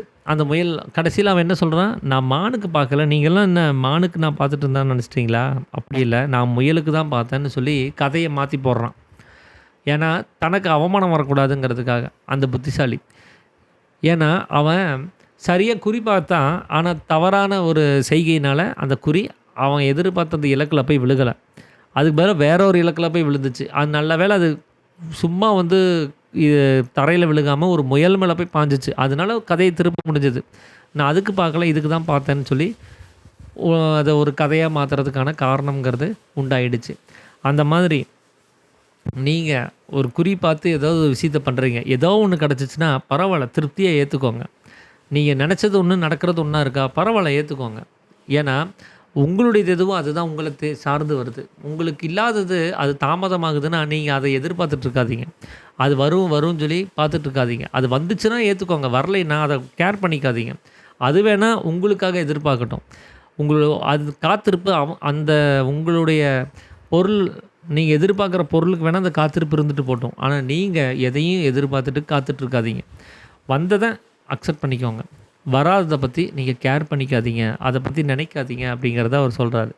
ஏன்னா நீங்கள் சரியாக குறிப்பார்த்து நீங்கள் எழுதுறீங்க, அது வரலை, பரவாயில்ல, அக்செப்ட் பண்ணிக்கோங்க. நீங்கள் இல்லை இது தான் நான் பண்ணேன், அதுதான் பண்ணேன்னு சொல்லி உங்களுக்கு நீங்களே சமாதானம் பண்ணிக்காதீங்க. பரவாயில்ல, நான் எதிர்பார்த்தது ஒன்று, நடக்கிறது ஒன்று. சரி, என்ன வருதோ அது எனக்கானது, அது என்னை சார்ந்து வந்திருக்குது, அதை நான் திருப்பி அனுப்பக்கூடாது அப்படின்னு சொல்லி அதை ஏற்றுக்கோங்கங்கிறாரு. ஏன்னா நீங்கள் அந்த நம்பிக்கையோடு அதை நீங்கள் ஏற்றுக்கிட்டிங்கன்னா, அது உங்களுடையது தான் சொல்லி ஏற்றுக்கிட்டிங்கன்னா, அது உங்களுக்கான நன்மையை அது கொடுக்க ஆரம்பிச்சிடும். அது கெட்ட விஷயமாகவே இருந்தாலும் பரவாயில்ல, ஆனால் நீங்கள் அந்த அக்செப்ட் பண்ணும்போது அது உங்களுக்கான நல்லதை அதை கொடுக்க ஆரம்பிச்சிடும். அதனால் அந்த ஏமாற்றம்ங்கிறது ஒன்று வந்துச்சுன்னா, ஐயோ நான் ஒன்று எதிர்பார்த்தேன், இது ஒன்று வந்துருச்சேன்னு அந்த ஏமாற்றம் வந்துருச்சுன்னா, அது நல்லதே கொடுத்தாலும், கிடைச்சது நல்லதே கொடுத்தாலும் உங்களால் அதை அக்செப்ட் பண்ண முடியாது. அந்த ஏமாற்றம் அந்த நல்லதை தவிர்க்க ஆரம்பிச்சிடும். அப்போ அதனால் உண்டாகக்கூடிய ஒரு விஷயத்தையும் அது உங்களால் அனுபவிக்க முடியாது. அதனால் உங்களுக்குள்ளே இருக்கிற நம்பிக்கையை நீங்கள் சரியாக பயன்படுத்துகிறீங்கன்னா அநேக வாய்ப்புகளை அது உங்களுக்கு கொடுத்துக்கிட்டே இருக்கும். அந்த நம்பிக்கையை நீங்கள் சரியாக அது இழக்காமல் பாதுகாத்து வச்சுக்கோங்க அப்படிங்கிறத அவர் குறிப்பிட்டு சொல்கிறாரு. மீன் இடும் நூற்றுக்கணக்கான முட்டைகளிலிருந்து ஒரு மீன் உருவாகலாம். மற்ற 99 வீண் அல்ல. இயற்கை விரயமும் வேறுபாடுகளும் கொண்டது, சீர்தூக்கி பாராதது. நீங்களும் அவ்வாறே விரயமாய் வேறுபாடுகள் கொண்டு சீர்தூக்கி பாராமல் இருங்கள். உமது இதயங்களையும் மனங்களையும் மற்ற மனிதரின் இதயங்களிலும் மனங்களிலும் விதைத்து விடுங்கள். பட்டப்பாட்டிற்கு பலன் எதிர்பார்க்க வேண்டாம். உங்கள் உழைப்பே போதுமான பரிசு. உழைப்பை நேசிப்பவர்களுக்கு உழைப்பே பரிசு. படைப்பு சொல் சரியான சமநிலை, இந்த இரண்டையும் என்றும் நினைவில் வைத்திருங்கள். புரிதல் மூலம் சமநிலையை நீங்கள் அடையும் போதுதான் நீங்கள் வெற்றியாளராக முடியும். அப்போதுதான் உமது கரங்களில் கடவுளின் கரங்களும் கோர்த்து கொள்ளும். உங்கள் இரவின் அமைதியும் சாந்தமும் உமக்குள் அதிர்வுகளை உண்டாக்கட்டும். நீங்கள் புதிய புரிதலுக்குள் ஆழ்ந்து அமைதியும் சாந்தமும் பெறும் வரை அந்த அதிர்வுகள் நிகழ்ந்து கொண்டே இருக்கட்டும். இப்படித்தான் நான் நோவாவுக்கு உபதேசித்தேன், அப்படியும் உங்களுக்கும் உபதேசிக்கிறேன் அப்படிங்கிறார். அதாவது ஒரு மீன் முட்டையிடுது. எக்கச்சக்கமான முட்டைகள் 100க்கு மேலே இருக்குது. ஆனால் அதில் ஏதோ ஒன்று தான் வருது. நிறையன்னா சரியாக அந்த கரு பிடிக்காதனால களைஞ்சு போயிடும். மற்ற மீன்கள் சாப்பிட்ரும். இப்படி நிறையா பிரச்சனைகள்லாம் இருக்குது. அதில் ஏதோ ஒன்று தான் வருது. அப்போ மற்றதெல்லாம் வீணான்னு கேட்டால் இல்லை, வீண் கிடையாது. அது இன்னொன்று சாப்பிடுது இல்லையா, இன்னொன்று உணவாக போகுது. அதில் ஒன்று தான் தப்பிச்சு வெளியில் வருதுங்கிறதுக்காக மற்றதெல்லாம் வீண் கிடையாது. இந்த உலகத்தில் எதுவுமே வீண் கிடையாது. ஒரு சிலர் சொல்லுவாங்க, மோட்ரு தண்ணி ஆஃப் பண்ணால தண்ணி வேஸ்ட்டாக போகுதுன்னு. அது வேஸ்ட்டு கிடையாது. அது நிலத்தடி நீராக அது போக தான் போகுது. அப்படி இந்த உலகத்தில் ஒரு களை செடி அப்படின்னு ஒன்று இருந்தால் கூட, களை அப்படின்னா கூட அந்த களையை நீங்கள் பிடுங்கி போடுங்க, அது உரமாக மாறிடும். நீங்கள் அந்த நம்மளுடைய மலம் நமக்கு வேண்டாதது, நம்மளிருந்து வேஸ்டேஜாக வெளியில் போகிறது நம்ம நினைக்கிறோம். அந்த மலத்தை தூக்கி நீங்கள் மண்ணுக்குள்ளே போடுங்க, அது உரமாக மாறிடும். இந்த உலகத்துக்கு வேஸ்ட்டுங்கிறதே கிடையாது. ஒன்றினுடைய கழிவு இன்னொன்றுடைய உணவாக இருக்குது, இன்னொன்றுடைய உணவு மற்றொன்றினுடைய கழிவாக இருக்குது. அப்படி தான் இந்த இயற்கையினுடைய பரிணாம வளர்ச்சியே இருக்குது. அப்படி தான் அதனுடைய சங்கிலி தொடர், உணவு சங்கிலியே அப்படி தான் இருக்குது. அதனால் எதுவுமே இங்கே வேஸ்ட்டு கிடையாது. நீங்கள் அதை சரியான அந்த பார்வையில் நீங்கள் கவனித்து பாருங்கள். நீங்கள் எதுக்காகவும் நீங்கள் எந்த பலனும் எதிர்பார்க்காதீங்க. நீங்கள் செய்கிற செயலுக்கு கதிரவன் நமக்கு ஒளி கொடுக்குறாரு. அவர் என்ன எதிர்பார்த்துட்டு கொடுக்குறாரு? ராத்திரியில் அந்த குளிர் நமக்குள்ளார வருது வெது வெதுப்பாக. பகலெல்லாம் உஷ்ணமாக இருக்குது, ஆனால் ராத்திரியில் வெது வெதுப்பான குளிர் வருது. இந்த இரவு நமக்கான அந்த வெது வெதுப்பை எப்படி கொடுக்குது, எப்படி அந்த குளிர் தன்மையை கொடுக்குது அப்படிங்கிறத கவனித்து பாருங்கள். அதுக்கு என்ன பலனை எதிர்பார்த்துட்டு கொடுக்குது அப்படிங்கிறத யோசித்து பாருங்கள். இந்த இயற்கையில் நம்மக்கிட்ட ஒவ்வொரு விஷயத்தையும் நம்ம அனுபவிச்சுட்டு தான் இருக்கிறோம். ஆனால் எதையுமே அந்த பலனை எதிர்பார்க்காம அந்த இயற்கை நமக்கு கொடுத்துக்கிட்டே இருக்குது. ஆனால் நாம் தான் ஒரு வேலையை செய்யும் போது அதுக்கு ஒரு மதிப்பு வச்சு, இது இந்த வேலைக்கு இதை செய்யலாமா வேண்டாமா அப்படிங்கிறத நிர்ணயம் பண்ணுறோம். 1 மணி நேரத்துக்கு என்னுடைய அந்த ஜீவசக்தியினுடைய விரயத்துக்கு இவ்வளோ ரூபான்னு நம்ம நிர்ணயம் பண்ணுறோம். ஆனால் காலம் நமக்கு அந்த காலத்தை நமக்கு இந்த பிரபஞ்சம் இலவசமாக கொடுக்குது. அந்த உயிர்த்தன்மை இலவசமாக கொடுத்துருக்குது. ஆனால் நாம் அதுக்கு ஒரு விலை நிர்ணயிக்கிறோம். என்னுடைய உயிர்த்தன்மை இவ்வளோ நேரம் செலவாச்சுன்னா ஒரு தொழிற்சாலையில் அதுக்கு இவ்வளோ மணி நேரம் ஒர்க் பண்ணதுக்கு எனக்கு இவ்வளோ காசு வேணும்னு நாம் அதை நிர்ணயம் பண்ணுறோம். அந்த உயிருக்கு ஒரு புது மதிப்பு கொடுக்குறோம். அது மதிப்பிட முடியாத ஒரு விஷயம். ஆனால் அதுக்கே ஒரு மதிப்பு கொடுக்குற ஒரு முட்டாள்தனமான அறிவோடு தான் நாம் இங்கே வாழ்ந்துட்டுருக்குறோம். அதனால் எதையுமே எதிர்பார்க்காதீங்க. எந்த பலனையும் எதிர்பார்க்காம உங்கள் வேலை உழைக்கிறது தான். உங்கள் வேலை ஒருத்தருக்கு உதவி பண்ணுறது தான். உங்கள் வேலை நீங்கள் அதை சரியாக செஞ்சுட்டு போகிறது தான். அதனால் உழைப்பை நேசிக்கிறவனுக்கு அந்த உழைப்பே பெரிய வெகுமதியாக இருக்கும். ஒரு உழைப்புங்கிறது என்ன? வீணாக காலத்தை கழித்து அதில் டைம் போகலைன்னு சொல்லி புலம்பிகிட்டு இருக்கிறவனை, அப்படி இல்லை இதாக டைம் போயிடுச்சு பாரு அப்படின்னு சொல்லி ஒரு நேரத்தை சுலபமாக கடத்துறதுக்கான ஒரு யுக்தி இந்த உழைப்பில் தான் இருக்குது. நீங்கள் வேலைக்கு இன்ட்ரெஸ்ட்டாக ஒரு வேலையை செஞ்சு பாருங்கள், நேரம் போகிறதே தெரியாது. ஓ இவ்வளோ நேரம் ஆகிடுச்சா, டைம் ஆகிடுச்சு கிளம்பலாம் அப்படின்னு சொல்லி கிளம்புவோம். அன்றைக்கி வேலையே இல்லை உங்கள் ஃபேக்ட்ரியில், நீங்கள் சும்மா உட்காந்து பாருங்கள் எப்படி நேரம் போகுதுன்னு. உங்களுக்கு செம போர் ஆயிரும். இது எப்படா இது நகரும் இந்த முள், நம்மளே கழட்டி வாட்சை கழட்டி பின்னாடி சுற்றி விட்றலாமான்னு தோணும். அப்போது நம்மளுடைய அந்த காலத்தை பிரயோஜனமாக கடந்து போகிறதுக்கான ஒரு வேலையை தான் இந்த உழைப்புங்கிறது பண்ணுது. அந்த உழைப்பினுடைய வெகுமதி என்ன அப்படின்னா அதுவே போதும். என்னுடைய நேரத்தை பிரயோஜனமாக்கிடுச்சு. அது வேஸ்ட்டுங்கிற வார்த்தையை நம்ம யூஸ் பண்ணக்கூடாது, மன்னிக்கணும். அது ஒரு எந்த பிரயோஜனமும் இல்லாத நிலைமைக்கு அப்படிங்கிற ஒரு தன்மையை நான் ஏற்றுக்க வேண்டியதாக ஒரு சூழல் வந்துச்சுன்னா எனக்குள்ளார ஒரு சலிப்பு ஏற்படும். என்னடா இந்த நேரத்தை நாம் சரியாக இன்ன வகையில் பயன்படுத்தலையே அப்படின்னு நினைக்கும் போது எனக்குள்ளார ஒரு சலிப்புத்தன்மை ஏற்படும். அந்த சலிப்புத்தன்மை வரக்கூடாதுன்னா அது சரியான வகையில் பயன்பட்டதுங்கிற நம்பிக்கை எனக்குள்ளார ஏற்படணும். ஸோ இதையே அந்த உழைப்புங்கிறது சரி செய்யுது. அப்போது நமக்குள்ளார அந்த சரியான புரிதலோடு நீங்கள் இதெல்லாம் ஹேண்டில் பண்ணிங்கன்னா அந்த புனித புரிதல்ங்கிறது நமக்குள்ளார வந்துடும். அந்த படைப்பு சொல்லுன்னு சொல்லக்கூடிய அந்த அகங்காரத்தை நீங்கள் சரியாக பயன்படுத்திக்க முடியும். இந்த 2யும் கவனத்தில் வச்சுருங்க, இது ரொம்ப முக்கியம் அப்படிங்கிறத அவர் சொல்கிறார். இப்படி தான் நான் இதுக்கு முன்னாடி இருந்தேன், நோவாவுக்கு உபதேசித்தேன், அப்படி தான் நான் உங்களுக்கும் உபதேசிக்கிறேன் அப்படிங்கிறத அவர் குறிப்பிட்டு சொல்கிறார். இந்த வார்த்தையை சொல்லிட்டாருன்னா அவர் அன்னைக்கு வேறு எதுவும் பேச மாட்டார், மௌனத்துக்கு போயிடுவார் அப்படிங்கிறத அவர் முன்னாடியே நரோண்டா வந்து குறிப்பிட்டு சொல்லியிருந்தார். அப்போ இதோடு இந்த அத்தியாயம் வந்து முடியுது. அடுத்த பதிவில் அத்தியாயம் 36 மடாலயத்தின் திருநாளும் சடங்குகளும் உயிருள்ள விளக்கு பற்றி பெத்தார் தகவல் அடுத்த பதிவில் நம்ம சந்திப்போம். நமஸ்காரம்.